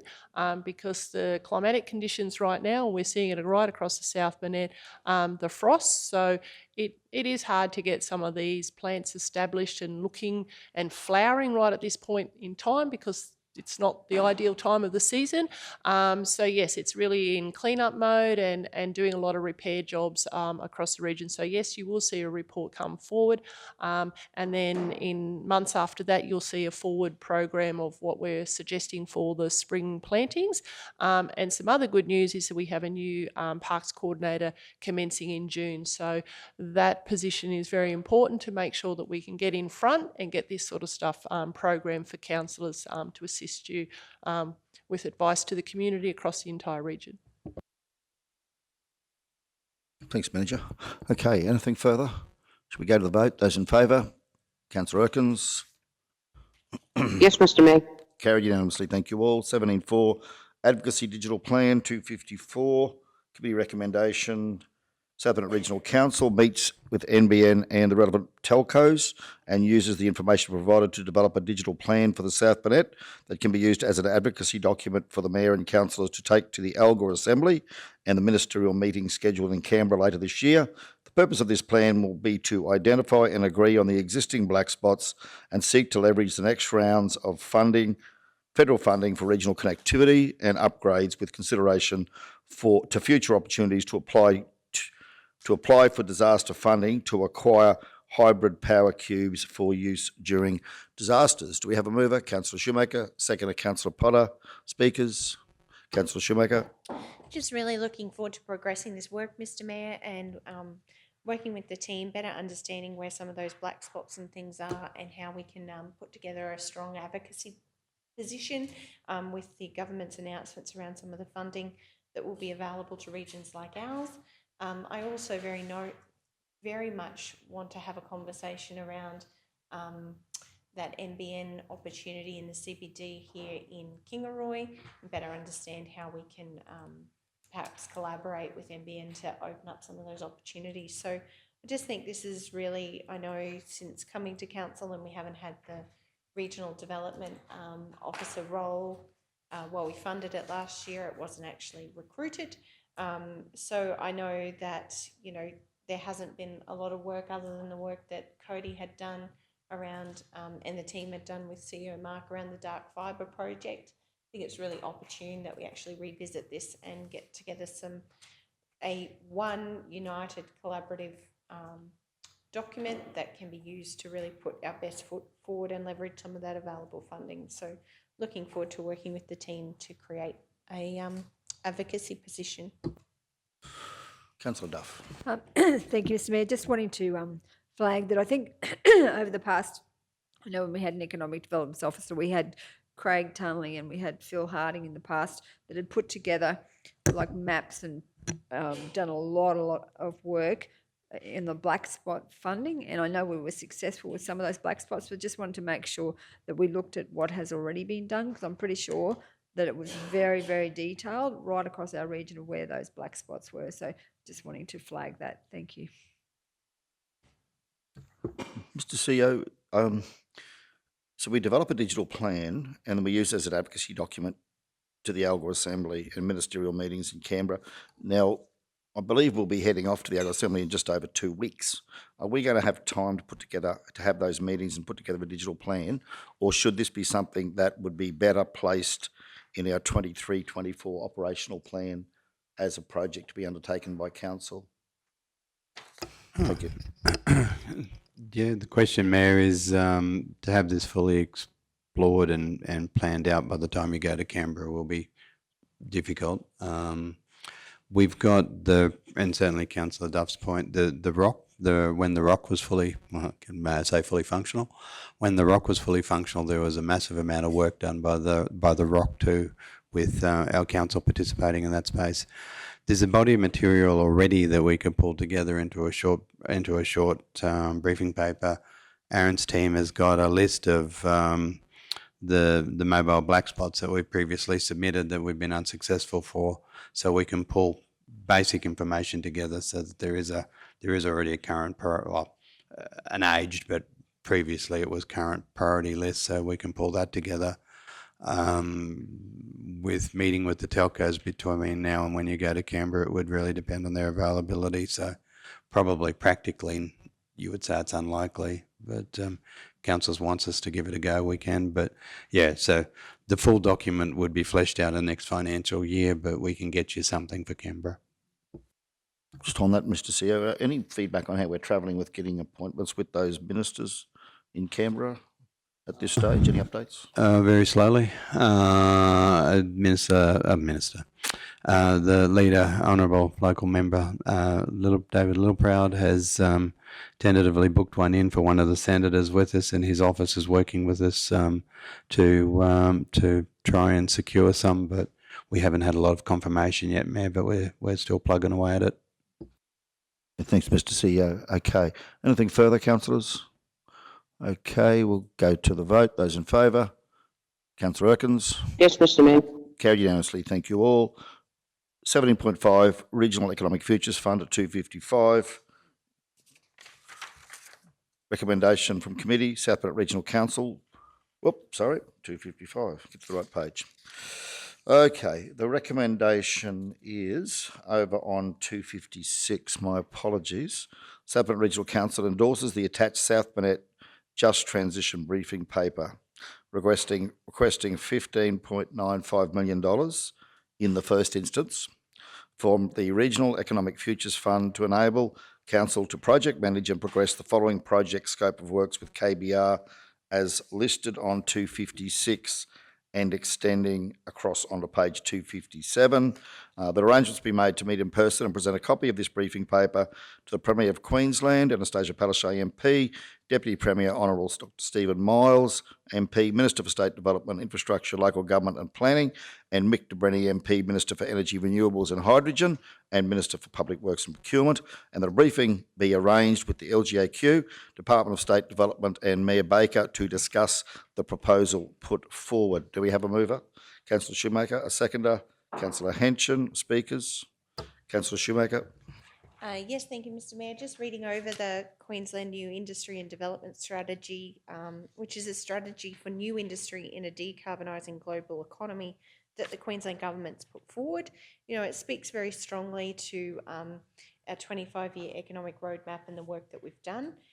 It speaks very strongly about building on proven strengths in existing industries like mining and agriculture, and leveraging the talent and resources of our regional communities. And I think through that 25-year economic roadmap, we demonstrated clearly to all levels of government and key stakeholders that if we were to get some investment to actually continue the works on these water projects, that we could unlock a lot of those opportunities. So very passionate about us continuing on the work that's been done.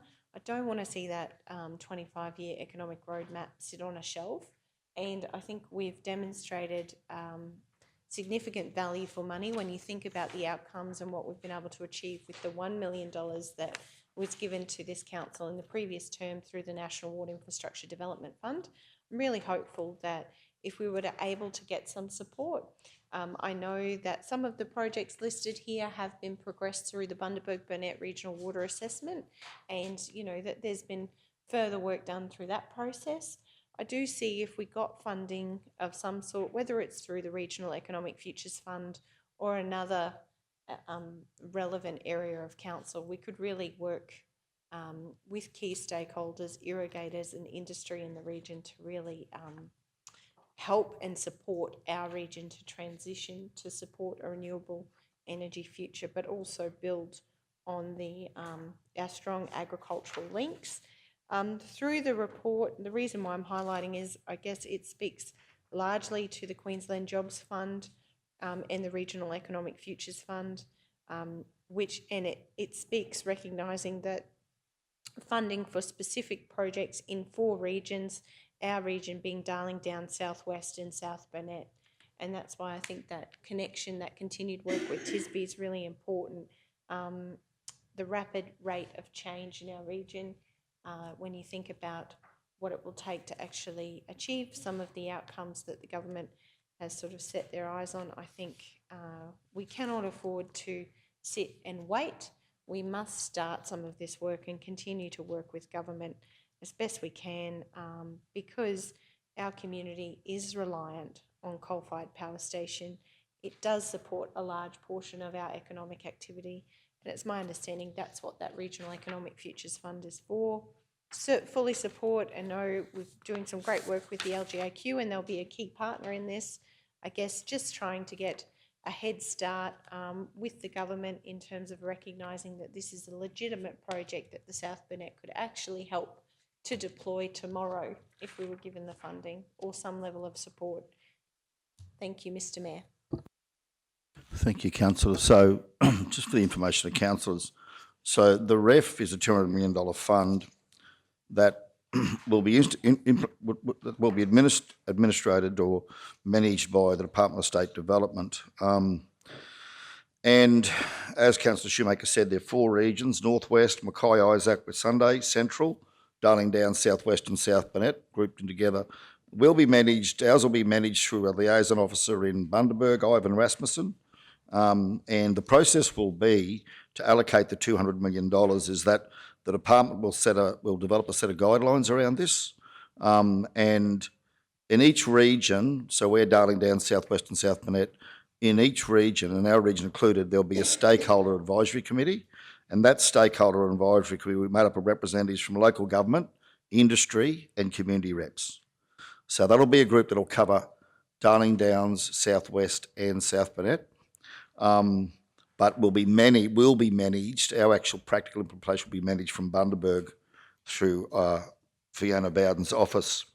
That committee will make the decisions will recommend to government how the funding is allocated, and will help inform the development of the regional transformation strategy, which is something we've been pushing for as an alliance of mayors, as well as the implementation plans around that. So certainly, having the largest coal-fired power station operation with Tauranga and Tauranga North in Queensland, it is very important that we get on the front foot. I'm not convinced that the recently released Queensland New Industry Development Strategy that the Minister sent out last Friday does tick all the boxes. I'm still a little bit sceptical in this space. Premier says regional Queensland will not be left behind as we decarbonise the Queensland economy. Well, I'll be holding her to account on that for as long as I'm around. Now, because we need to make sure that our South Burnett region, regional Queensland may not be broadly left behind, but is our region going to be looked after? Because as Councillor Shoemaker says, a lot of jobs could well be lost to that coal-fired power station, but with that comes a lot of opportunities. And from what I've read in that NIDS document, agriculture and so forth, leveraging off our strengths is mentioned, but there's some projects there that the government's clearly pushing that I'm concerned about. So I think this is an important step forward, that we do start the advocacy piece early. I'd like to point out that in the motion, I'd like to highlight in the first instance. I'm sure this isn't meant to be and shouldn't be the last time we put projects forward, because there's $200 million, there's 4 regions, even an equitable split would be $50 million into each region.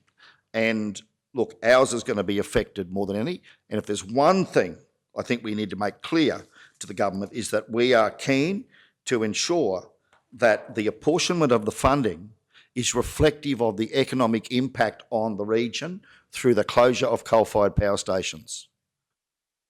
It should be proportionate to the proportion of impact on our region.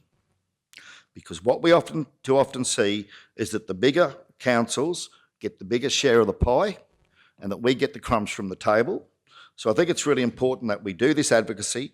I think it's important we make sure that we've got representation on that Darling Downs South Burnett committee. I think it's important that we have a say in who from industry gets to sit on that. And I think it's really important that we are overseeing the community consultation, surveys, the interviews, and the feedback that runs through that committee to make sure that our community is taken along this journey in a proper, well-planned, well-organised consultation process, and that this isn't something that the government's just going to drive through.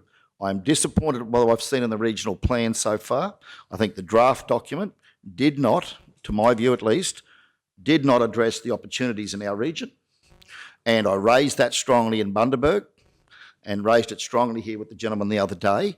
And I'll be looking forward to seeing the document come out, speaking to much more about the opportunities for food production, fire production and new industries in the South Burnett.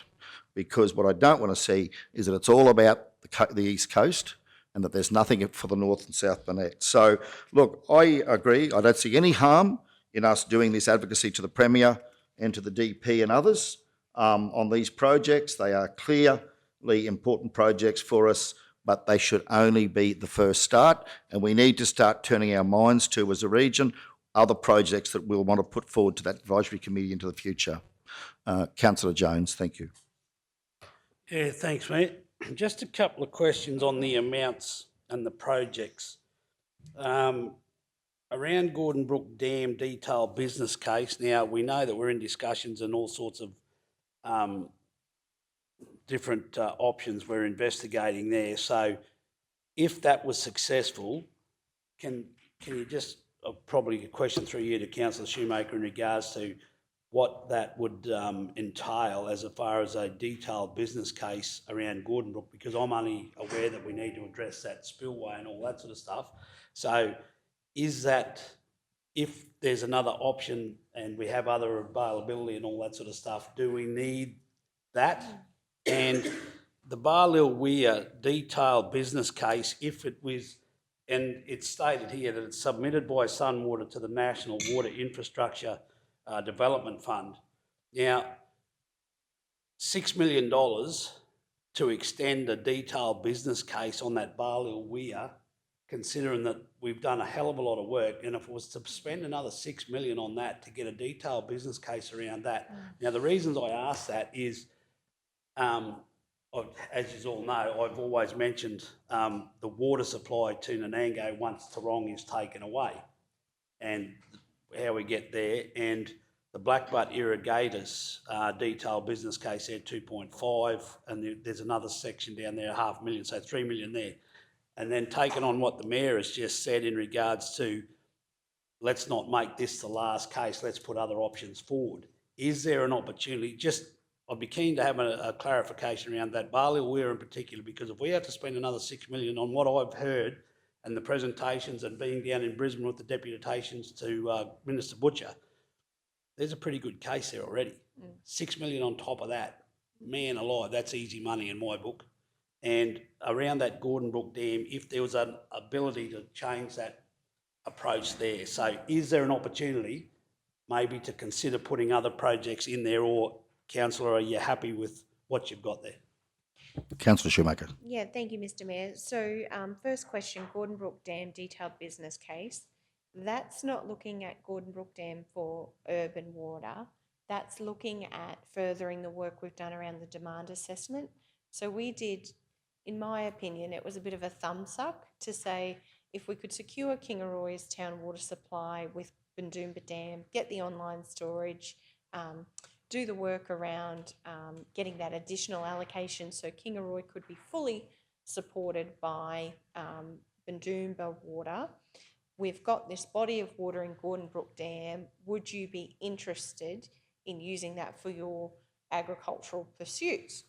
The answer was yes.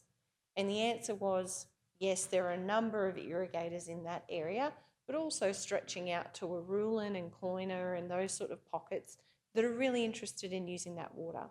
They know that the water doesn't have, it's got high EC levels in terms of conductivity, in terms of use in agriculture. It would need to be blended, and there would need to be some work done around, you know, that, making sure that the farmers that have indicated an interest in buying and using some of that water have the infrastructure capability, are genuinely willing to sign on the dotted line and say, yep, I'll buy that tomorrow. I can use that in my farming operation. So the purpose of the detailed business case, we've done the investment logic map. We've looked at the pre-feasibility of the project and said, yep, makes sense. The purpose of the detailed business case is to draw up that irrigation network and to do more of that technical engineering around what a pipeline. At the moment, the suggestion in the 25-year economic roadmap is to use renewable energy to pump from Gordon Brook Dam out to these areas. There needs to be a lot more work done in terms of what size pipeline, how many pumps, you know, what would the cost of that pumping be? What would the cost of the water actually be? Who would genuinely want to buy it? And those construction drawings themselves. So all of that really would go into a detailed business case so that by the time we're at that stage, we've actually got something that's shovel ready for government. So the 2.5 would be to create a business case that details all the problems that currently exist and give that to government so that they've actually got something they could build. Blackbutt's very much the same, as you're very aware of in Blackbutt. It's more around doing the next steps. Same deal. We've done exactly the same thing. We've done the investment logic mapping. We've done the demand assessment. We know there's undeveloped large portions of high value agricultural land. All we've got to do is add water. We've done a bit of a drawing around, you know, what a pipeline could look like. We've talked to an engineer who said, yep, you could power that with solar, but there's still, we need that detailed business case, that actual full story picture, so we can go to government and say that is shovel ready. And so we could, and the idea of this would be we would go to both state and federal government, because we'd want to be accessing, the state will only fund a portion, and then we would want to access that National Water Infrastructure Development funding for that from the feds to actually see those projects come to fruition. There's some other work there around targeted environmental assessments, which would be really important. The environmental impact statement terms of reference for Gordon Brook, some of that sort of important work that would really, I guess you would have to show to government you've done that work if those projects were to actually be funded and delivered on. The Barlil project, I've put it there in terms of further projects. Look, I've been through the federal budget and I couldn't find any announcement for it. I know it's in queue. Sunwater have advised it's in queue. If it's not, they will need to do a detailed business case. At the moment, what we've shaped up, the fish passage on the Barlil Weir was designed to be a stepped weir, which unfortunately in the time that it was originally designed all those years ago and now to today, that fish passage, say that fast, doesn't meet environmental standards. So what we've been advised through Sunwater and through the work I've done with the stakeholder advisory group is that we would need to do a full detailed business case and redo the construction drawings. I shake my head too, Councillor Henshin. I've been in so many meetings about that Barlow where it just makes sense. It just needs to be done. So I guess it's there because I didn't want it to be forgotten. I wanted it to be included so that, you know, it's just making government aware in this advocacy that if that's not funded, we're not going to let that project go. The expectation is we'll continue to do that work. We'll do the detailed business case. We'll get it shovel-ready, government, so you can come out and cut the ribbon. In terms of the Nanango piece, I guess I'm seeing that in the demand and viability assessment of the Bundoomba to Toorong pipeline. So I think that $0.6 million, the purpose of that is to go out and say, okay, let's say as per the 25-year economic roadmap, we got 11,000 megalitres, a transitional allocation of 11,000 megalitres, which is a third of the allocation currently given to Toorong Power Station for the South Burnett. The North Burnett, let me make you very aware, are looking at that water too. This is our opportunity to be on the front foot and say, okay, well, let's say we got that allocation. Who would use it? What would they use it for? Where are the high value opportunities? And I guess in that, I'm thinking Nanango is part of that conversation, because once you get water to Toorong, you can then release it, as you know, out the Meander Creek Dam, which flows down the Barker Creek catchment, recharges our water bores for Nanango's town water supply, but also goes through to the BP Dam. So I would hope through that work that we would identify some of those opportunities for Nanango as well, recognising that water hub and that infrastructure. So, you know, this is a proposal. There's a lot of work to be done here. Look, it's just that I've got very good relationship with the KBR team, and they're genuinely invested in these projects. They don't want to see them live on a shelf either. They've helped me put this proposal together and based it on what other business cases that have been funded across the region. Some of them, I think the Hewiton project was around $6 million or something. It's in the attachment. So I think we've actually got a good shot at maybe getting, progressing some of these projects. And I guess I was just trying to work with what we had in terms of furthering those opportunities. So it's still very rough, but it's the best I can do with the information and the resources that I've got at this point in time. And if government was genuinely interested, I imagine there'll be plenty more conversation to nut out the detail, more detail, but this is a starting point. It's by no means the end. Yeah, look, thanks very much, councillor. You're certainly across everything that needs to be done. That was a very good explanation, but you did touch on that with the Nanango and the pipeline and all that, 0.6 million. Is that enough? Is that enough? And to me, making sure that the Nanango water supply is secure into the future is a priority in all this, as well as, you know, your Barlil Weir and all those projects there. I fully support them, but I just think we're underselling that issue around that water supply for Nanango. The Mayor said, you know, a fair breakup of the cost of the 200 million would be 50. Is it out of the question just to put 1.6 in there and add it to 16.95? Just a simple change like that? Is that? No, I think that's a good idea. And even if you want to include, you know, I've got demand and viability assessment of the Bundoomba to Toorong pipeline or include in there and consider, you know, future consideration of urban and agricultural opportunities surrounding Nanango, you know, something like that.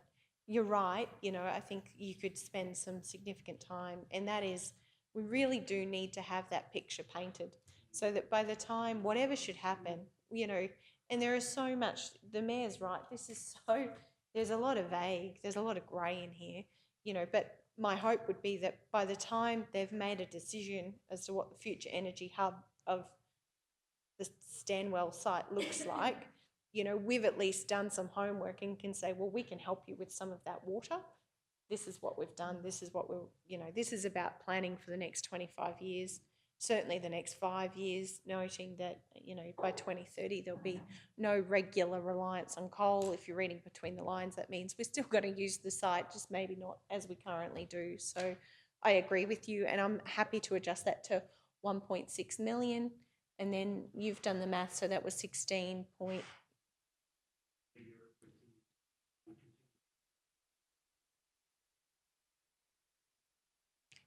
So leave the contingency the same. I think it's in the current climate, after seeing what Sunwater put on our contingencies, it's, I think it was 65% on Barlow Weir, by the way. So yeah, I think the 2.1 is reasonable. So 16, can somebody do the maths for me if we make that 1.6? What's that, 16 point 17. Go 2.2 on contingency. Have you got a calculator?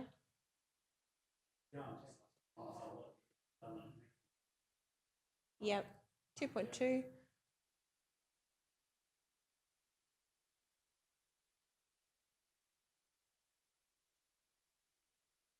$16.05. And I certainly agree with your comments, Mr. Mayor, that 50 million won't even touch the edges, not when you compare what other regions in a similar situation down south have received, some up to $500 million in the Latrobe Valley alone, I believe. Okay, Councillor Jones. I just want to give you a little bit of background on why I made the comments I have in regards to that. When we went down with the deputation, myself and Councillor Shoemaker, and met with Minister Butcher, I actually mentioned, don't forget Nanango, and he said, and his co-workers all said that Nanango is a significant part of the whole water process for the South Burnett. So I just think it's a good opportunity to whack that in there and see how we go. Yes, it would be nice to think that we'll have a pipeline from Toorong to Nanango with a treatment plant up on the hill one day, hey? I think that's what Tim Lowe has certainly made it very clear. That's the best answer. Yeah, absolutely, we can move this forward. We can go to the politicians, but just want to keep everyone let's keep this in perspective.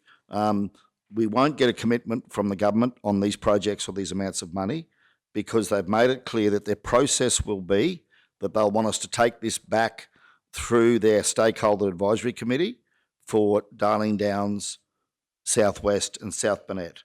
So whatever we structure here, these proposals will have to go back to that committee once it's finally formed. For me, what's a really big part of the process at this stage is to make sure that, number one, we get appropriate representation from the South Burnett on that committee. Number two, that we have strong input into the development of the regional transformation strategy for the Darling Downs, Southwest and South Burnett. And that three, we are going to see outcomes in terms of investment in projects that are commensurate with the economic impact on our region through the closure of coal-fired power station and the decarbonisation of the economy. That will not come from renewable energy generation assets that we're seeing at the moment. There's no jobs in that. We know that. We've got to look at other opportunities, and I certainly feel that we should be supporting our agriculture and our food manufacturing sector, along with whatever innovative solutions we can come up with to create jobs in our region.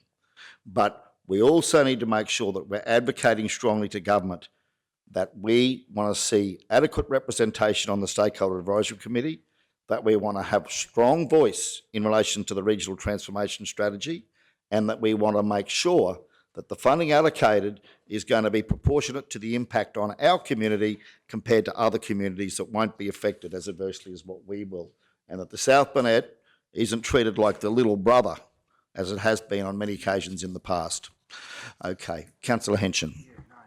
No great importance, but it is. I just note there 16.05 million, and a correction, that should be 17.05. Yeah, sorry.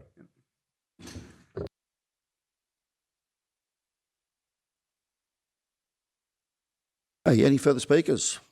We're happy to wrap up. Go to the vote. Those in favour? Very good. Councillor Erkins? Yes, Mr. Mayor. Thank you. Carried unanimously. Thank you all. Okay, now we're up to the confidential section now. I think we should keep going, Councillor. Let's try and get this meeting knocked over, hey, before we break, if everyone's going to keep rants. Does anyone want to break, a short break before we do? You want to adjourn for 5 minutes? Yeah, definitely. Okay, yep. move a motion that we adjourn for 10-minute break. Councillor Henson has seconded. Those in favour, carried unanimously. We'll see everyone back in 10 minutes. Thank you. Have a second, Councillor Henson. Thank you. Those in favour, Councillor Erkins. Yes. Carried unanimously. Yeah. What did you have for lunch, Councillor Erkins? We're waiting for ours. No, we hope you're feeling better I've had soon. mine. We hope you're feeling better soon. Okay, so let's go now to section 20 in the agenda, where we do have a recommendation here. Mayor Otto.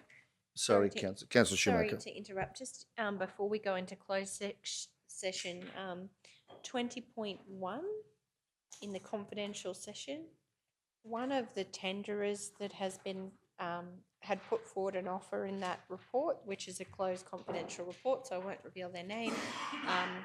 But we actually use that, my business, or my business, Shuey Brothers Pastoral, actually has a business relationship with one of those tenderers to contract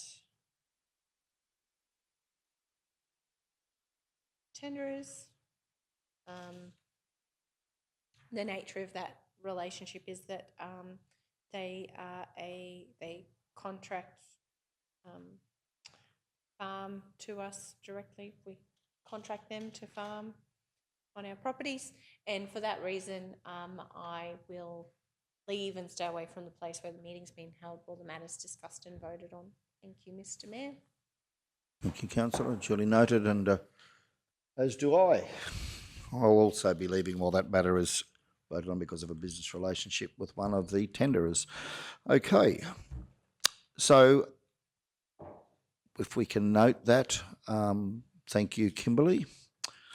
We'll both leave the room when we get to 20.1. And Mr. CEO, if council needed to move 20.1 to the last item, that would be a procedural motion moved inside closed, or we need to do that now, don't we?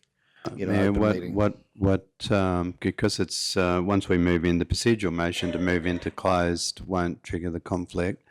But once we move into closed, it's discussion only in the resolution. So I'd suggest saving the discussion on that, thus saving a procedural resolution to be required to the end.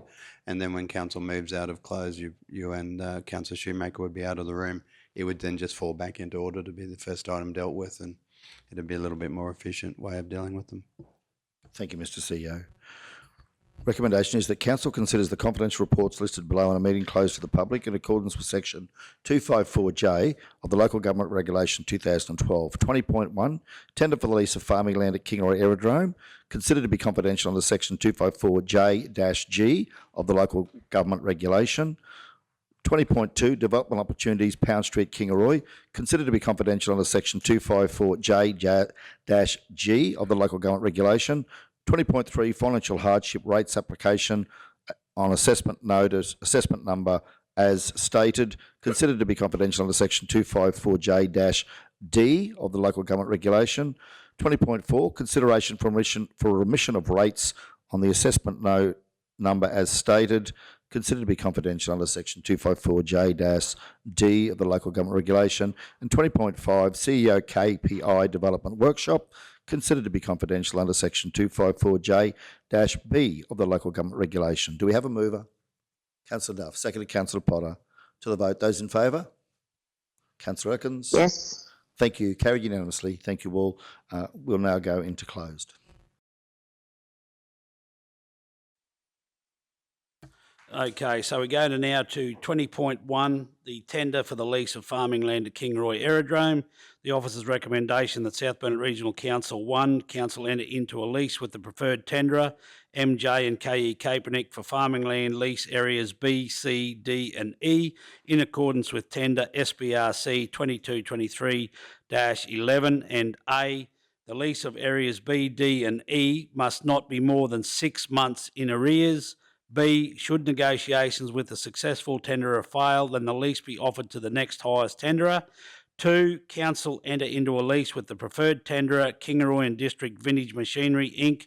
for lease area F in accordance with tenderer SBRC 2223/11, and 3, Council delegates to the Chief Executive Officer the power to negotiate, finalise and execute with preferred tenderers a lease of farming land at the Kingaroy Aerodrome on terms and conditions the Chief Executive Officer reasonably considers as satisfactory to Council. Do we have a mover? Councillor Henson, seconder. Councillor Potter. Go to the vote. Or any comments, questions? Or go to the vote. All those in favour? Unanimous. Thank you. We'll now Yes. bring. Oh, thanks, Councillor Erkin. Sorry about that. Yep. I'll hand back to the Mayor and invite Councillor Shoemaker back in.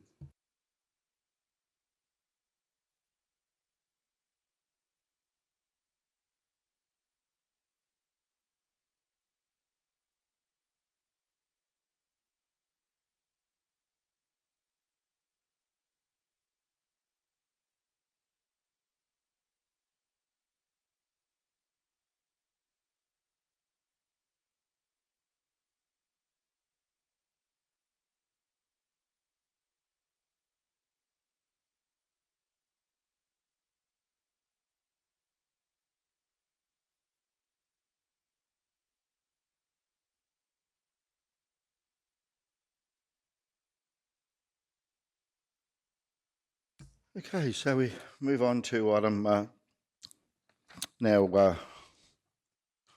CEO 20.2. Okay, we have the recommendation that the report be received. We have a mover. Councillor Henson, second. Councillor Duff. Speakers to the vote. Those in favour. Councillor Erkins. Yes. Carried unanimously. Thank you. 20.3, financial hardship rates application. Recommendation is as presented there at page 24 and 25 in relation to the details of a payment arrangement for the stated assessment number. Do we have a mover as presented? Councillor Duff, seconded. Councillor Jones. Speakers to the vote. Those in favour. Councillor Erkins. Yes. Carried Yes. unanimously. Thank you. 20.4, remission of rates. And the recommendation here that Council not approve a rate remission for the property owned by Greenfleet Australia Proprietary Limited, assessment number as stated. Do we have a mover for that? Yes.